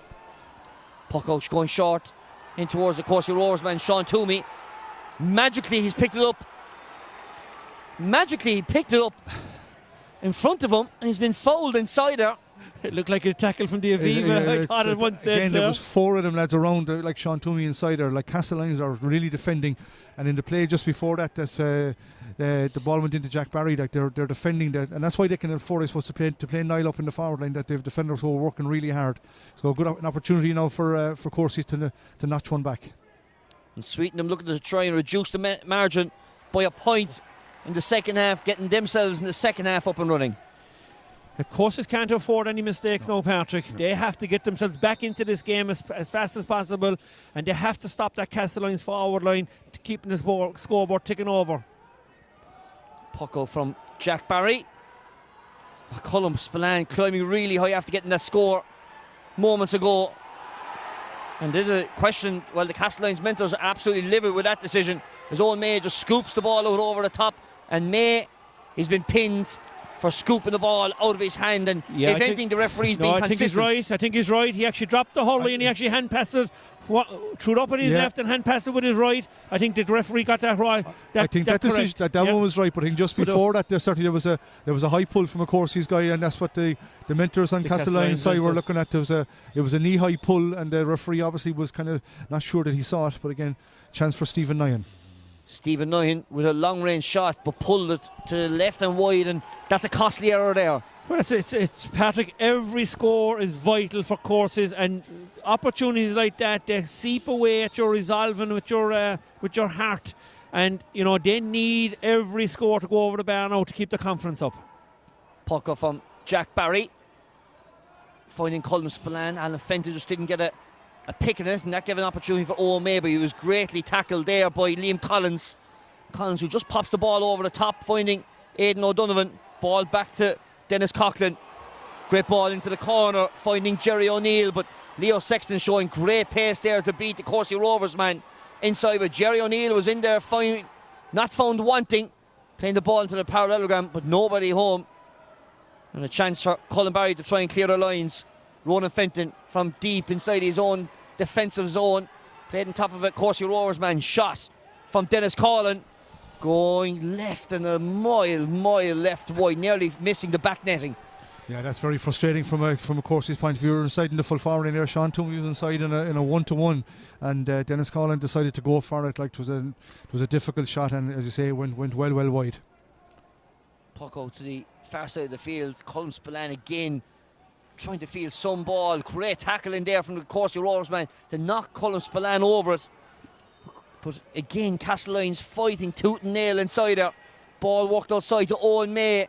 May with the shot here in deep in November, but goes left and wide. Big thing for me though, lads, is that if Colm Spillane is looking for it, he's showing great leadership. He's going for the puck outs. He's not hiding. He hasn't played an awful lot of hurling this year, but he seems playing with a lot of energy, but is going looking for the ball. Tygo Sullivan, long ball inside to the full forward line, looking for Sean Toomey, who's been tigerish in the opening 6 minutes of this second half. Advantage coming, free shot for Toomey. He doesn't need the advantage because he splits the uprights.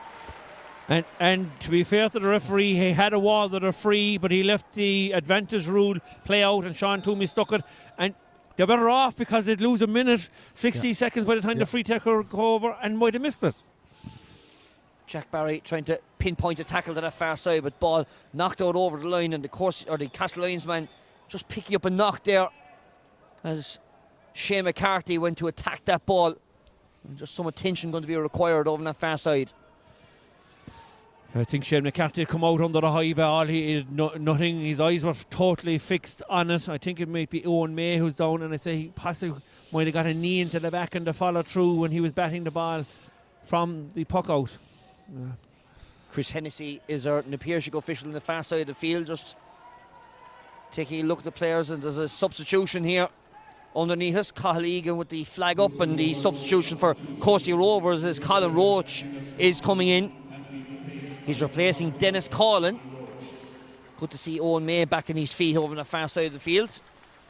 Now an opportunity for the sideline to be taken from a Castlelyons point of view. Alan Fenton standing over this one.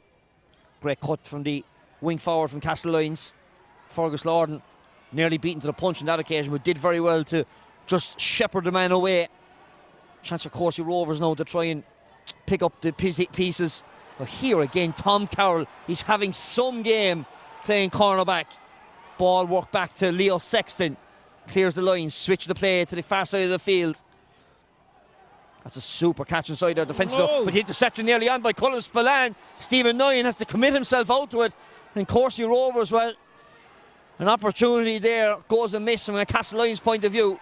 As Tom Carroll again trying to break the tackle. This time Jerry O'Neill gets the better of him. It's the bigger Courcey Rovers man over the smaller Castlelyons man.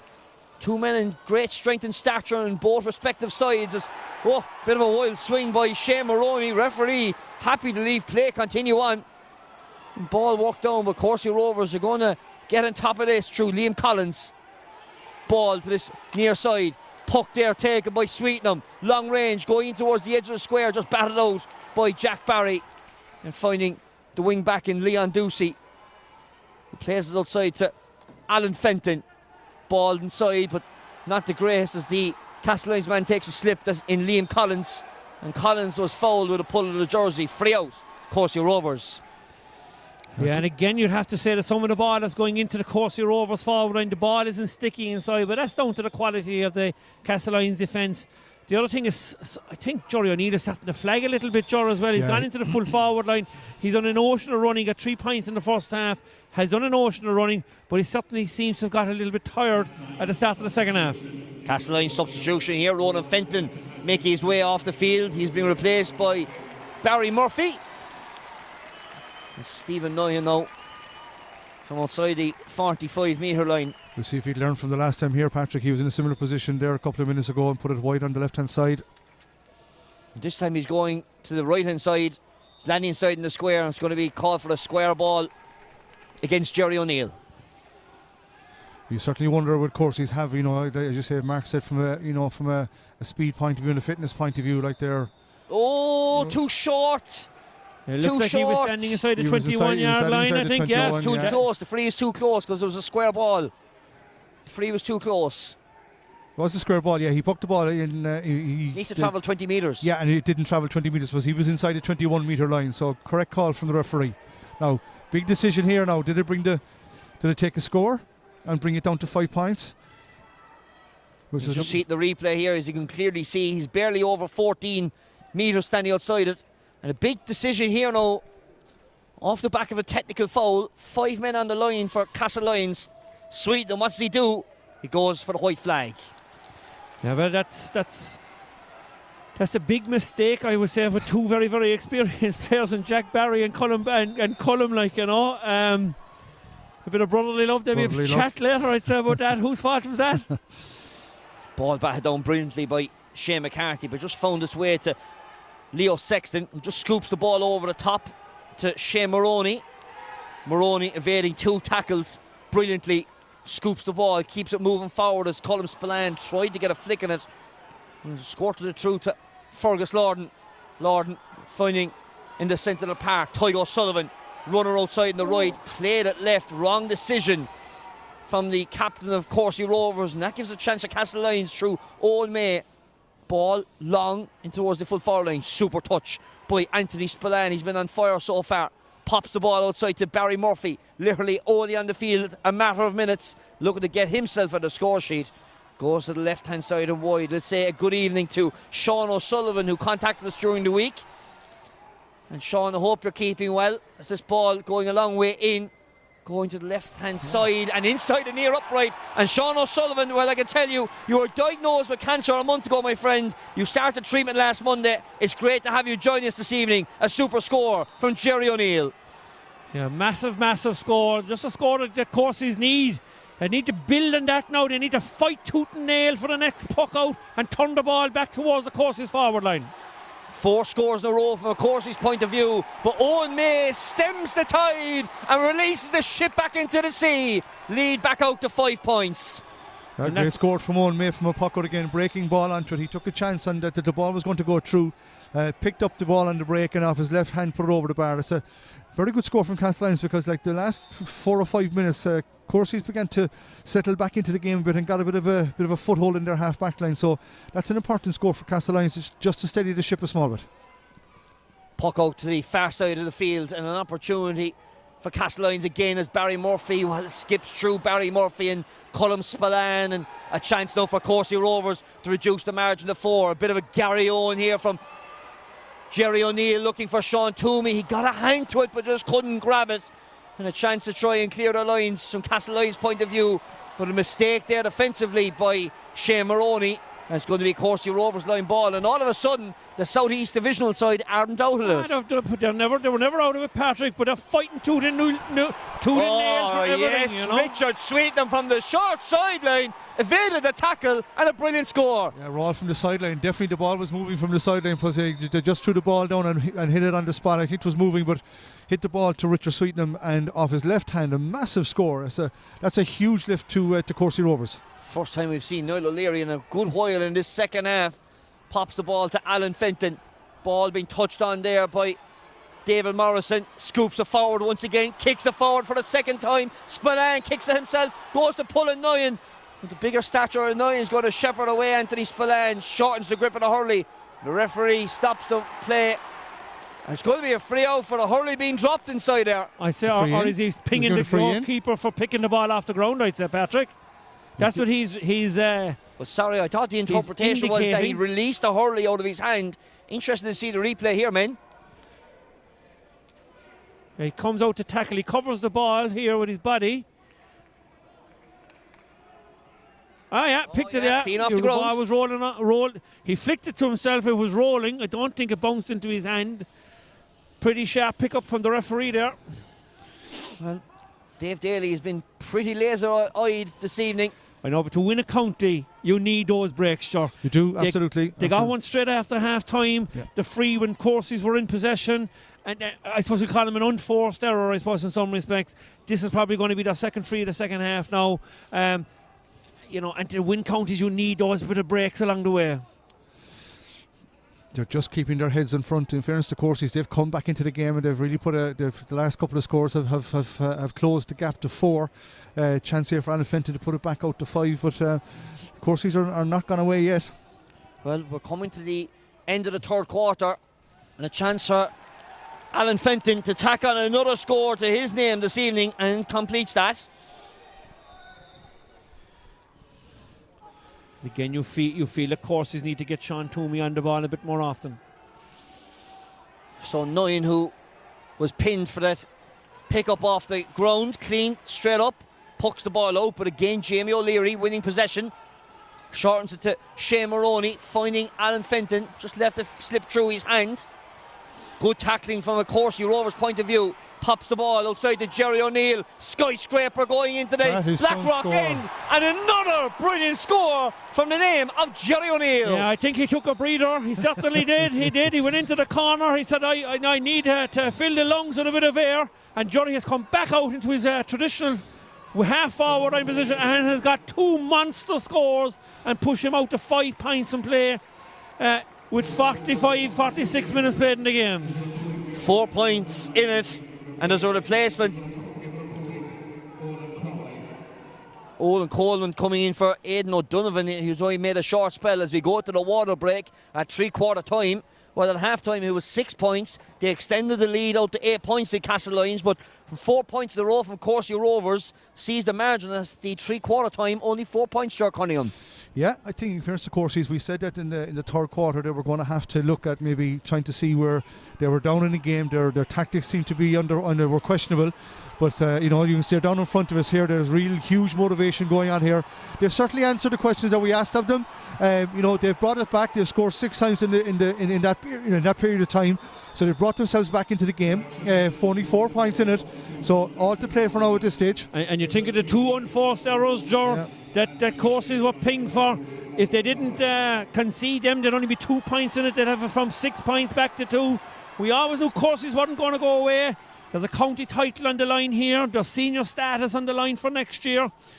This game looks like it's going to go to the wire. I suppose Castlelyons need to get, I'd say, Niall O'Leary into the game a bit more.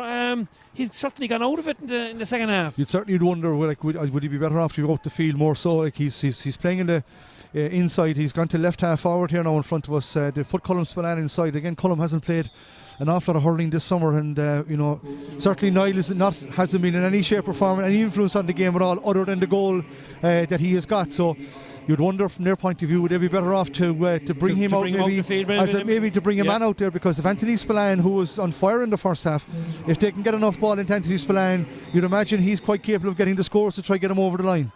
Correction, and the first substitution for Courcey Rovers, row 9, has been replaced by Owen Coleman, and just there now Colm Daly making his way off the field as Kevin Collins comes into play. And Courcey Rovers, well, they're under pressure, and they're under more pressure now because Castlelyons have extended it straight off the back of the the fourth quarter time break. Owen May with the latest score from the East Cork point of view. Great score again from Owen May onto a breaking ball. He's gambling and taking chances of trying to get onto the breaking ball, and certainly Castlelyons seem to be more mobile around on a breaking ball scenario. And again, off his right hand, got a great score for his third point, I think, in this game. Ball won inside by Sean Toomey, breaking through 1-2, being Harry Hassel. Great pass inside, shot and goal, broken and into the back of the net. The sucker punch that Courcey Rovers badly needed is going to the name of the substitute, Owen Coleman. Yeah, master stroke by Sean Goheen and his man on the line. But Sean Toomey straight from Nyhan won the ball, took on the Castlelyons defence, 4 defenders on his way, blew him out of the way, passed to Owen Crowley and back of the net. Game on. Owen Crowley with a massive score in the context of this game, as this goes to the right hand side and wide, and all of a sudden, Ger Cunningham, 2 points between the sides. Certainly momentum in this 70 minutes that we played in the second half has been all Courcey Rovers. As Mark said, 2 questionable decisions have given Castlelyons 2 points, but certainly the momentum at the moment is with Courcey's. That was a brilliant score, brilliant work goal. Sean Toomey took it on, was very direct, drew the man and gave a great pass. The shot went in. Jack Barry seemed to committed to going one way, and the ball passed inside him. So I tell you now here, Sean Goheen, he could be in trouble here, because he really went into the eyes of Cathal Egan, and what he done here could see him banished to the stands for what he done. Cathal Egan explaining to Dave Daly his ball was flicked out over the line. Sean Goheen being warned.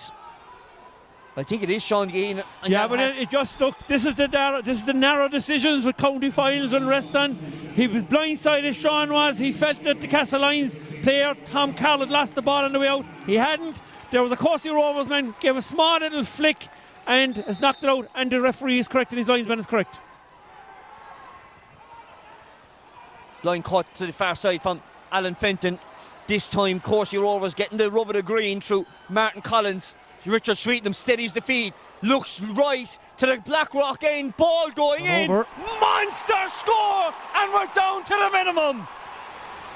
Great score from Richard Sweetenham in the middle of the field. He went out, he's in corner forward, came out for that passage of play, and again off his right hand inside his own 65 metre line over the bar. Huge score in the context of the game. A massive 2 minutes now from Courcey Rovers' point of view, and look who wins the free from his own 65, Sean Toomey. Yeah, fantastic catch.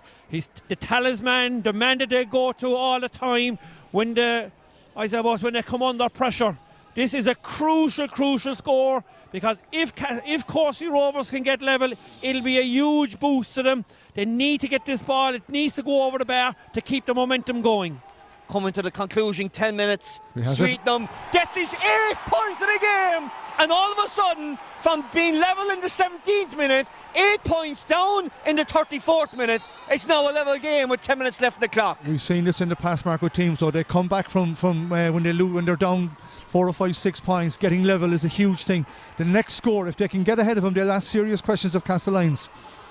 The character of both teams to be shown now as Owen May outside to Alan Fenton, looking to reclaim the lead, fading left, but fading left and wide. Yeah, and just eked out. You could see the umpire was having a good long look. Not the greatest of puck out stuff from Stephen Dunn. It goes over the head of Colin Roach. Cool heads required here now, Patrick. There's 10 minutes left on the clock. Courcey Rovers has walked themselves. Like, you have everything here now. Castlelyons had a really strong lead at half time, 6 points. It's now back level. Courcey's have all the momentum. Let's see what Castlelyons are going to bring to the table now in the last 10 minutes. Alan Fenton just scoops that shot from the sideline. Good work from Barry Murphy. Ball worked inside under pressure. Sweetenham climbing, going down lowest. As Courcey Rovers trying to clear the lines, blocked out over the line, going high into the premium level. Is that ball? The block there from Barry Murphy. It's going to be a Courcey Rovers line ball. Great block by Barry Murphy, because it has stopped a bit of momentum. Like, all the momentum is with Courcey's at this moment in time. Castlelyons can't seem to win a ball in their whole half forward line. That is the big issue for Castlelyons. They need to get their half forward line winning ball. Barry Murphy going in heavy with a tackle. Good hit there on Liam Collins, who kept the ball in from going out, but a ball batted down by Owen May, finding Martin Collins in the centre of the field. Switch the play to the far side. Play continues on. Referee happy enough to leave it run. Aidan O'Donovan fouled inside there by Jamie O'Leary and pulling the hurley. Well, they've come back, and as I said a second ago, it's a huge, like, when you come back, getting back level is normally not enough. You must push it on. You must push it on. Now they've got an opportunity to go a point ahead with roughly 10 minutes to go. It's certainly Castlelyons have gone out of the game in the second half. They're struggling for possession. They can't get past the Courcey's half-back line, so an important free here for Richard Sweetenham to put him ahead. And Joe, you mentioned earlier on about Niall O'Leary. We haven't seen him in the game at all. Is it time that Alan Fenton should be moved? He's a more natural half forward. Should he be moved to the half forward and then Niall O'Leary to the middle of the field? I'd be thinking. Sweetenham's 9th point of the game, and the first time Courcey Rovers take the lead since the 6th minute of the game. Castlelyons, can they try and level this? The character of the Imachilly side are going to have to come out on top. Shane Maroney shortens the grip of the hurley, finding Colm Spillane. Spillane with the shot, going left and wide. And again, that's the second one that has drifted to the left-hand side. There were two fantastic shots, one from Fenton and one from Colm Spillane, but both of them tailed off to the left. And they really need to get a score now to get themselves back into this game. An exciting Co-op Superstores final to finish out proceedings in the hurling ranks in 2021. And is it now the tide starting to turn as Courcey Rovers have a free of their own inside the 45-metre line? Yeah, it came from a long puck out again from Stephen Ryan right down to Sean Toomey, who seemed to be tackled. He was trying to leave the ball go through inside so they could get the play inside, and the referee was pulled back. Referee blew the whistle, but more concerning from a Courcey's point of view is that Sean Toomey took off the helmet straight away, and the medic that was in, he beckoned the sideline to come in straight away. So this is very important that Sean can get up and can continue to play, because he's been inspirational in the second half for Courcey's. As you say, he's their main man, made a goal, and he's their target now for puck outs. So again, big chance here for just Sweetenham to put 2 points between the sides. Sean Toomey taking position on the field. Sweetenham looking to take his tally to double figures for the evening. Whistle blows, shot taken, sniping shot, splits the uprights, lead to 2 points. Yeah. It wasn't an easy free, Mark. It was a difficult free out in the sideline on the 25 metres out, but arrow like an arrow. You know the pressure's on, because you know winning this county final is the big thing here.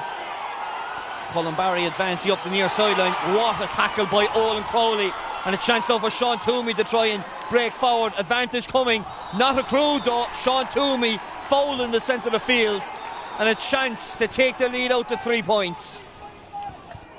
Yeah, I think Colin Barry has came out for the puck out. I was wondering had he moved up the pitch, would have Castlelyons decided to push him out into the half back line, because but he was just there for the puck out. He's gone back into the edge of the square. So again, all these frees are so vital, and with Richard's been striking them really well.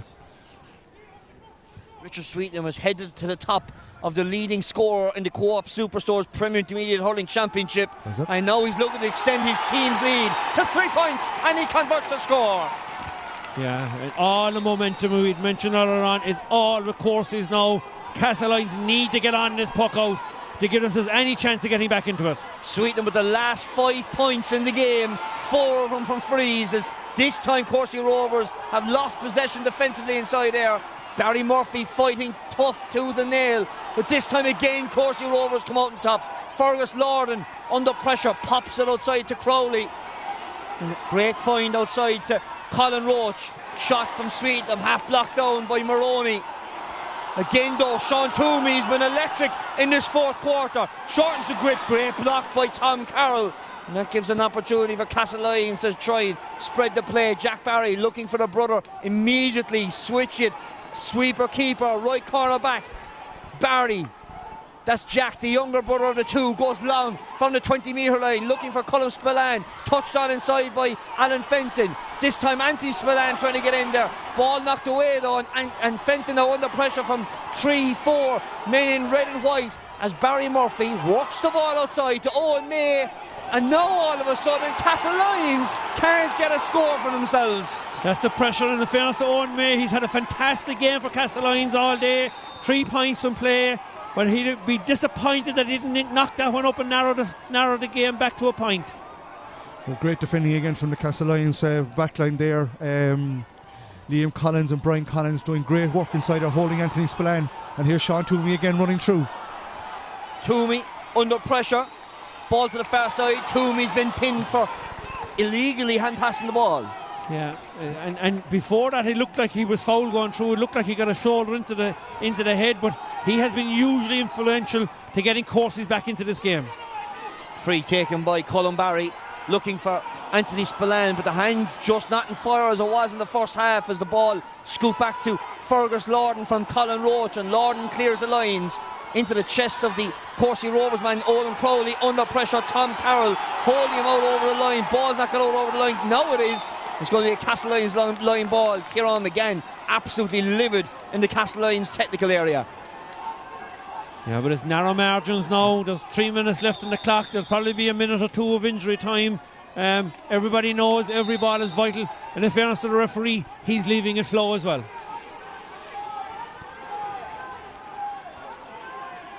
Chance now Castlelyons need their big players to stand up now at this stage. Anthony Spillane and Colin Spillane, they need them, because they're struggling to get on the ball inside in the forward line. Touch there from Michael Spillane. Spillane dispossessed though. Ball works to Brian Collins, as the defender trying to break away was Liam Collins. Shot guy in here, short in the grip of the hurley. Alan Fenton, what a score at a crucial juncture. The margin 2 points with 2 minutes remaining. It's a brilliant score from Fenton. He's been rock solid for Castlelyons, from both from frees and from play. I think I have known for 3 or 4 points from play already. He's been brilliant. That is a massive score for Castlelyons. Caught deep inside by Tom Carroll. Possession back inside with Leon Ducey. Ball to the centre, didn't work out as Fergus Lorden was first out to it. Paul popped to Tygo Sullivan over towards Sweetenham, looking for his 12th point of the game, going left and wide, and we're looking at injury time of 2 minutes to be added on. Great play again from Fergus Lorden there, came forward and won a great ball and showed great composure to give it to Sweetenham, and his accuracy has been so good tonight. He hit it off his left hand side surprisingly. Great pick from Anthony Spillane, finding the runner inside. Spillane kept it in by the byline, pops the ball out towards the edge of the D, going for a shot inside here. Mikey Spillane, the two Spillane brothers and the cousin linking up as Castlelyons have a substitution coming. David Morrison be replaced by Brian O'Donovan, and the Courcey Rovers substitution coming as well. John McCarthy coming on for Jerry O'Neill. The margin down to a point. I thought Anthony Spillane did really well there to keep that ball in play, and showed composure on the ball, showed plenty of vision, passed inside to his brother Michael Spillane, got a great score. 1 point game, and Jerry O'Neill, who's got 5 points tonight, has gone out of the game, I suppose, in the last 10 minutes, but they've taken him off. Maybe surprisingly. A bit surprising. This tight of the game. Slims the margins. If we're level after 60 minutes, we'll go to a replay next weekend. All in the melting pot here. An exciting weekend of sport here on the Irish Examiner. Football coming away tomorrow, but this is going to be some drama of a finish in this Co-op Superstores Premier Intermediate Hurling Championship final. As being dispossessed inside deep here is Barry Murphy under pressure. Plays a back door, cool, calm and collected, and personified coolness from Colin Barry. Long ball to the full forward line, but it's Courcey Rovers who come away with it, and Fergus Lorden is the man on his knees fighting hardest for it, and plays the ball outside. 2 minutes of additional time has been awarded. Colin Roach under pressure. Ball from John McCarthy. He's got 3 points in the championship already. He's got his first wide to the final. Yeah, but it's brilliant, and the drama is unreal. You can feel it in the supporters, you can feel it in the mentors, you can feel it in the feeling in the stand here. It's fantastic fair. Massive tension. You could cut a hot knife through butter when you go down to the crowd at level 1. We're at level 3. Seeing the shot in here from Castlelyons' point of view. Alan Fenton shaping left and wide. Yeah, lucky again on the near side again. He was under pressure. The last minute of the game, he's suffering from cramp outside in front of us here. Had a chance and went for it bravely, but it just drifted. A couple of shots have drifted wide on this side here in the last couple of minutes. Will the referee give him a chance? Will he give him one last chance? Tangle of players inside there. We've 1 minute to go. A free out for Castlelyons. Can they reprieve the opportunity to try and get themselves on their score sheet? It's all on the hands now of Jack Barry. Well, this is last chance saloon out of 61 minutes and 20 seconds. Here the referee has awarded 62 minutes, so last chance saloon for Castlelyons. Well, an opportunity for Courcey Rovers to try and clear their lines. They do that. Ball goes out over the sideline though, and it's going to be a chance for Castlelyons for one more play. Tom Carroll it is with this possession. The ball's going to be back on the Castlelyons 65 metre line. How much more time does Dave Daly add on? But they just need to get possession, Patrick, is the most important thing for Castlelyons. Fenton plays it to Anthony Spillane. Just drops the ball at the crucial moment. Has the second bite of the cherry though. Couldn't pick the ball one-handed. That gives an opportunity for Courcey to clear the lines. But Niall O'Leary is back there. O'Leary trying to clear away from Aidan O'Donovan. Can he be the hero from a Castlelyons point of view? Shortens the grip of the hurley, drops possession. Courcey Rovers have it. They clear the lines. Referee plays on. Is there time for Castlelyons? He goes deep inside. Referee looks the whistle. It's all over. It's all over. And from 8 points down, the miracle of Canada, the miracle on grass in Páirc Uí Chaoimh is complete, as Courcey Rovers have come from the dead to defeat Castlelyons. What an exciting finish, in fairness. Great excitement, brilliant finish, great inspirational stuff from Courcey Rovers to come back from the jaws of defeat, and some inspirational scores here and the scenes here in Páirc Uí Chaoimh. Fantastic, really great victory for Courcey Rovers. They'll celebrate this one long and hard. And Joe, you had mentioned before the game at the top of the programme, you said that the longer Courcey Rovers stayed in the game, the better chance they would have of winning it. That is exactly what has transpired here. 6 points down at half time. Things had gone against them, a couple of unforced errors in the second half. They extended their lead, but slowly but surely Courcey Rovers reeled them in, score after score, and usually influential. Jerry O'Neill 2 points in play in the second half, but more, Sean Toomey was the inspirational man up front for Courcey Rovers, and equally at the defence, Fergus Lorden in the number 6 pivotal position was brilliant all through for Courcey Rovers. And 2 crucial junctures in that game, in the second half especially, the 34th to the 43rd minute, Courcey Rovers reel off 4 points, and from the 48th to the 55th minute, they reel off 6 in a row, 5 of those from Richard Sweetnam. Yeah, that's momentum, Patrick. In a game like that, you get your purple patch at different stages in the game, and in fairness to Courcey Rovers, when their chance came, they got momentum, and fair play to Richard Sweetnam and Jerry O'Neill. They took the game by the scruff of the neck, brave in their shot taking, very accurate, and got some fantastic scores. And in that period of time, that was the turning point of the game. Castlelyons struggled. They were just getting the odd score, but they couldn't get momentum. They couldn't get their kind of mojo that they got in the first half. And in fairness to Courcey Rovers, they turned it around, and the goal really was the crucial score for me in the second half. Sean Toomey took it on, and a great finish, and that was a turning point for me. That gave the opportunity for Courcey's ball finished by Owen Crowley. Great pass by Sean Toomey, and great finish by them. Castlelyons will be gutted. Like, they put themselves. Give us a man of the match, Ben. I suppose there was a good few players that played really well, but I look, for me, I suppose I think that the centre back, I think Fergus Lorden, all through, to be fair to him, whether there was one defender or plus one, he was rock solid all night long. Had the job of marking Colm Spillane for most of the game as well. But an honourable mention, I would have to say, for Richard Sweetnam, who probably, got a massive amount of scores. I have him down for at least 3 points in play. Jerry O'Neill, 5 points in play, was outstanding as well. Tired in the third quarter, but got himself back into it. And obviously Sean Toomey was excellent. I also thought Shane McCarthy at wing back was hugely influential.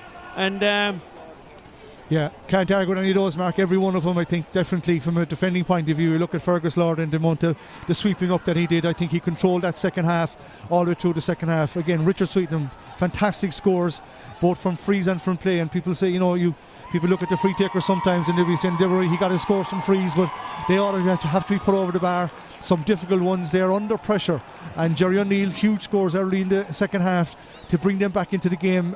Sean Toomey, as you say, those 4 or 5 guys really led the team to this great victory. And but again, probably overall, Fergus Lorden deservedly winning man of the match. Well, he'll be awarded the presentation momentarily, as will Tiger Sullivan, who will be picking up the trophy. Huge disappointment though for Castlelyons, second year in a row. Second year in a row, Patrick. But I suppose, when they look back at it, they'll say, look, they went down fighting, they went down in their shield, Patrick. They'll be really disappointed because they were in a winning position at half time. 6 points up was a decent lead, but we'd mentioned about the Glen Rovers last week, whittling down the 9 point lead that Midleton had, but Midleton toughed it out in the last 15 minutes. Unfortunately from Castlelyons, when the momentum started to go against them, they could turn the Courcey Rovers tide, and Courcey was outstanding in the second half. They dug in, they fought tooth and nail for everything. And I thought the score that Richard Sweetnam got here from the sideline from about 70 or 80 yards out, that had a huge part to play in it. Jerry O'Neill got a brace of points as well. Having looked extremely tired in the first quarter of the second half, he turned it into the game with 2 great scores as well. But I suppose in the overall context, Castlelyons will be really disappointed to be beaten for the second year in a row. No different to Father O'Neill's beaten for the second county final in a row. But look, the bottom line is it's great for hurling. The 2 best teams, I think, in the division, if we sat down at the start of the year and were saying who's going to get to the county final, I think most people would have picked Courcey Rovers and Castlelyons. And also, Joe, you mentioned earlier on, the form line was there, the Valley Rovers, both of them had played, both of them had beat Valley Rovers by 8 points, and it's no surprise that the game has turned out that there's only 1 point between them this evening. Presentation will be commencing shortly, but the scenes of Courcey Rovers, as you can see in the centre of the field, well, they didn't take too much heed of staying off the field ahead of the football deciders tomorrow. Let's join the presentation underneath. It's led by Chairman Mark Sheehan.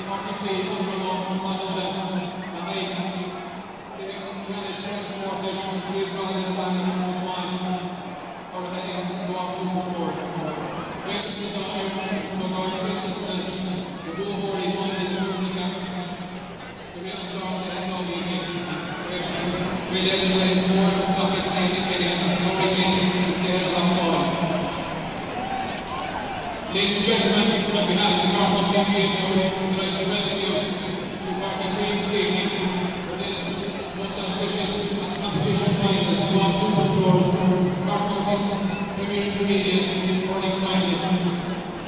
I take the opportunity to congratulate both teams for an outstanding display in this very, very competitive race. I want to compliment both of them on the manner in which they played. It was really sporting and exciting contest right to the end. Congratulations to Courcey Rovers, who are winners this evening, and I know that they will be delighted to be performing into the senior A grade for 2022. Commiserations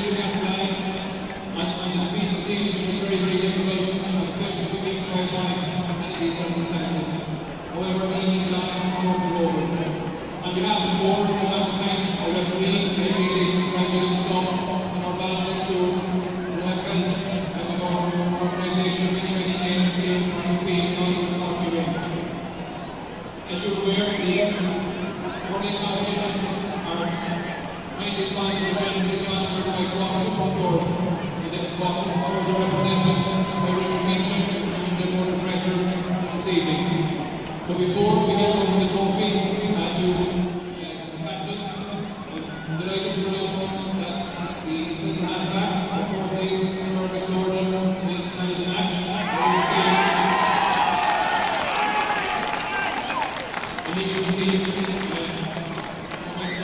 Cork Superstores at the moment. But the senior belongs to Courcey Rovers, so I want to congratulate you. And on behalf of the Cork board, delighted to have you the trophy. You're very deserving captain, the title son of Courcey Rovers.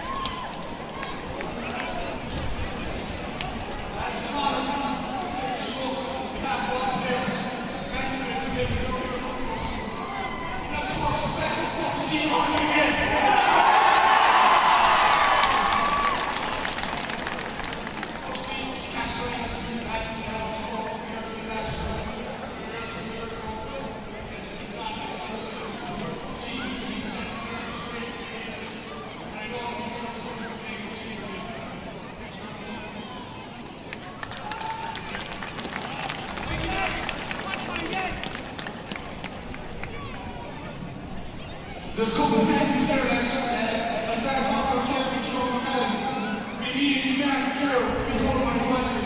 Whatever we want to be able to. These are credit to us. These are your players. Thanks very much.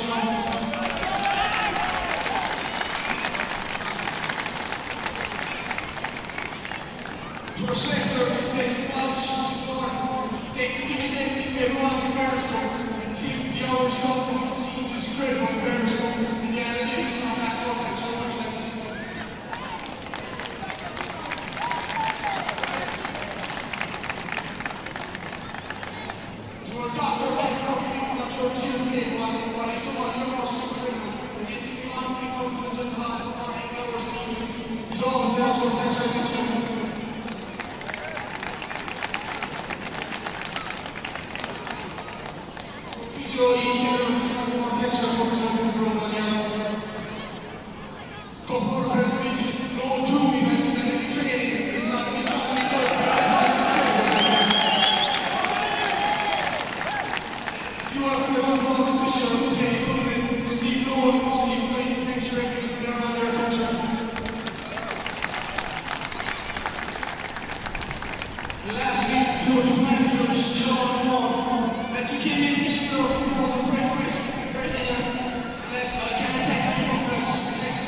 Here for the Courcey Rovers men.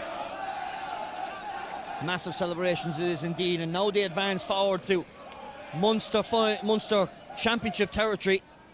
Same weekend as Middleton take on Kilmallock, and representing Cork in the Junior Championship will be Ballygiblin when they take on Castlelyons. Courcey Rovers travel to Limerick to take on Mungret St. Paul's, but really the story of the game, those two purple patches from Courcey Rovers, 4 points in a row in the third quarter, and 6 points in a row in the fourth quarter, defined the game. Yeah, just looking at it there, just kind of looking at the summing it up. Courcey scored 20 points, 20 scores in the game, 119, and 15 of them came from two players, Richard Sweetenham and Jerry O'Neill. So, great credit to them. They've drove the team forward. So, but they got a purple patch in the second half, and they were under pressure, Patrick, at half time. We were questioning them, what were they going to do. We were saying that they need to change around their system, and that they stuck with it. They believed in what they had, and certainly in the second half they stopped the supply of ball going into the Castlelyons full forward line, who were so dangerous in the second quarter, and that was their foundation, and they built from there, and they used the ball well, and a couple of great scores from Jerry O'Neill and from Richard Sweetenham in particular, added to the goal from Owen Crowley, turned that game, and well deserved. They showed great character, and they're from a position where they look to be in trouble to turn around to win the game. Great credit to them, well deserved. And the one player that we didn't mention, Ger, actually, number 15, Aidan O'Donovan, I thought came on. I don't know, did he get a point, but he was certainly fouled for a couple of scores in the course of the second half. I thought he had a big influence in the game when he came on. Sean Toomey had been in full forward at that stage. He'd gone out to wing forward when he came on, and Sean Toomey benefited as well from getting off of from going away from Cullen Barry. But you know what? It's great to be here tonight to see the crowds back at the matches and to see the supporters here for Courcey Rovers. There's a massive, massive crowd out in the field. We didn't experience this in COVID times last year, and it's great to get the championship completed as well in the calendar year. There was a number of county finals that weren't played last year in Cork. They've all been played. It has been a massive year for Cork hurling and football and for the county board, and the pitch has been magnificent. We'd mentioned about the fact that this time of the year it'd normally be very wet and the field would be hard, but anybody who's played in Páirc Uí Chaoimh in the county finals has said that the ball is running perfectly, and they're delighted with the standard of the pitch, and the standard of hurling has been excellent. When my heart goes out to Castlelyons, I see some of their players are still spattered with their family and their members and their friends out in the field. They'll be really, really gutted. They've contributed massively to the game. They certainly had one hand in the cup, but you only get paid in the line. You have to play for the 64, 65 minutes, and it just came up slightly short. They'll be back again next year, but it must be heartbreaking to lose 2 county finals in a row. Well, tough times, tough measures, and what an evening it has been, and what a year has been, what a 3 months it has been on the Irish Examiner. From a hurling point of view, as we welcome you back to the commentary position, gents, just to review and wrap the hurling season as a whole. An extraordinary season. Kanturk Senior A champions, Middleton Premier Senior champions. We've seen Courcey Rovers this evening, and of course junior champions in Ballygiblin. Yeah, as Mark said it, I think the competition now, the way the competition is structured, teams are playing each other of a similar grade, and I think now you're seeing the benefit of the way the competition has been organised, and I think it's been a really, really good club championship. Some great matches in all grades. I think the standard's been really good from the top. Great county final last Sunday, but all the matches, you called out all the teams there that were victorious, Patrick. I think they've been really, really good, and it's a difficult time of the year sometimes, getting into the cold weather. It's really, really cold here this evening, but we're lucky, to be up here to watch, to be here to witness a great occasion. As I say, from Castlelyons' point of view, they'll be gutted, but overall I think the championships have been really, really good, well organised. Went to venues all over County Cork, that got plenty of opportunity to see hurling played, and I think it's been really, really good. Yeah, and I throw Liz Gould and Castlemartyr into that as well. They were the other county champions, and they've won 2 counties in this year because they won the lower grades. 2 counties in 3 months. Yeah. So, like, a lot of people would say that possibly it was a big help to them because they were well prepared for their first county finals that weren't played last year, and they carried that momentum into their new grade, shall we say. But you know what? The county board made huge decisions a couple of years ago to regrade some teams, to promote some teams, to get your 5-12s across the 5 different grades. There's relegation involved as well, and that is very important that the relegation is there, because if a club or a team is not doing their business, if they're not training their team, or the team gets slack, they will be relegated, and there has to be ramifications. And I think that having that fear factor of relegation forces a team to get their house in order, get their club, get themselves in order. But the big thing is you have 3 competitive matches to get yourself up and running in the championship. You know that, and like a lot of players, club players in particular, didn't have that structure for 20 years in Cork, where you had one game and you had a back door and you were gone. I can remember 20 years ago playing with Killa. You had your first round, I think, in the start of April, and you had the back door at the end of April. If you were beaten in the 2 matches, you were gone. You 25 hurlers out of championship in April, and that happened for 3 or 4 teams in the grade and down through all the grades. So that's the big difference. The other thing, obviously, is that you have a split season coming now as well next year, and your club player knows exactly when he's going to be playing. He's going to get plenty of competitive matches, and we've seen the live streaming, we've seen the Examiner, the coverage that the club championship is getting and the club player is getting is massive, and I take my hats off. I think that the standard of hurling has been excellent in the county. The next step now for us in Cork is, can our teams win their respective championships? Can they go out and can they make a dent in the Munster campaign and the All-Ireland campaign? That really is the yardstick to know where Cork hurling is going to be. Brilliant to win your respective counties, but we need to be bringing back Munster titles and All-Ireland titles back to this county now.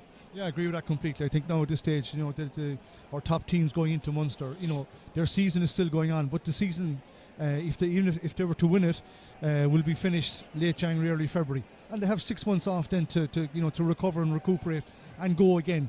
In the past, that hasn't always been there, where you had that time. In the past, you might have only had a month. If you got to the All-Ireland Club final on Patrick's Day, you could be back playing your club championship again in April, and that was very difficult.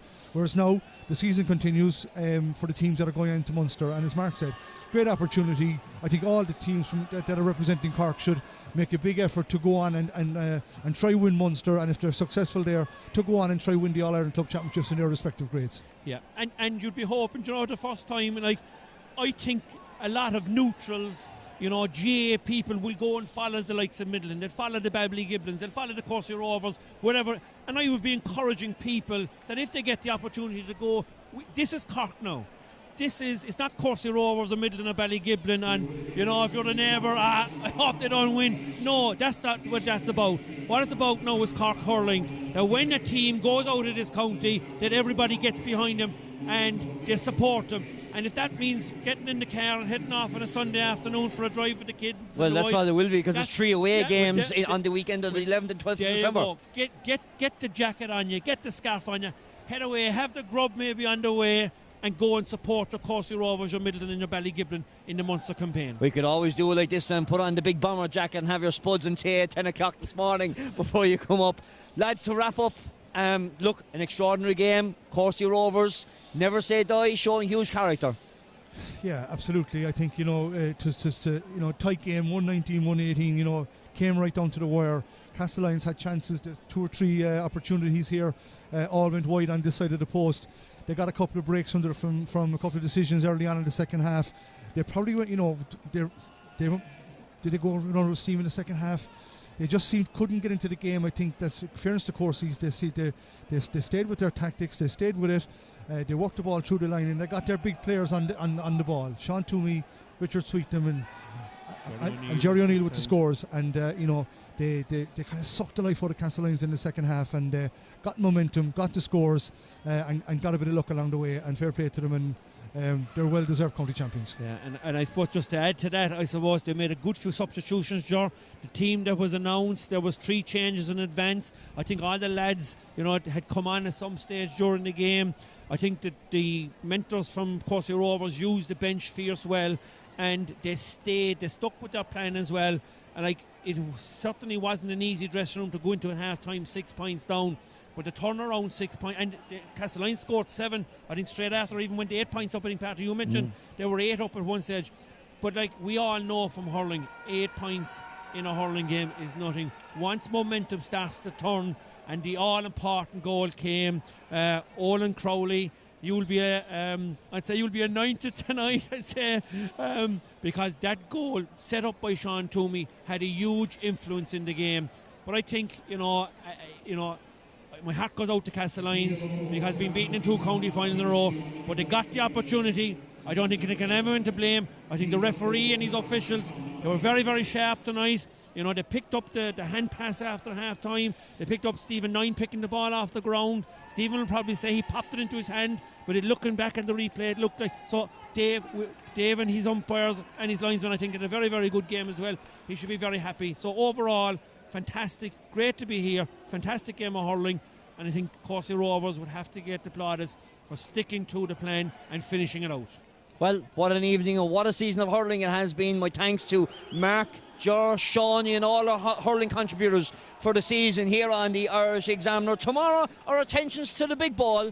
because two big finals down for decision in the Bonsecourt Senior A and Premier Senior Football Championship finals. First up at 1 o'clock, it's Mallow versus St. Michael's, and the big one at 3 o'clock, St. Finbarr's versus Clonakilty. We'll be on air here, live from Páirc Uí Chaoimh from 12 o'clock. Join Colm O'Connor and myself and all the gang who'll be with us tomorrow. A 5-hour extravaganza packed programme here for you. But here this evening, Courcey Rovers, they looked dead and buried, 8 points down at one stage, but they've come out on top with the miracle on grass, winning by a solid 3 points. From all of us in Páirc Uí Chaoimh, a very good evening.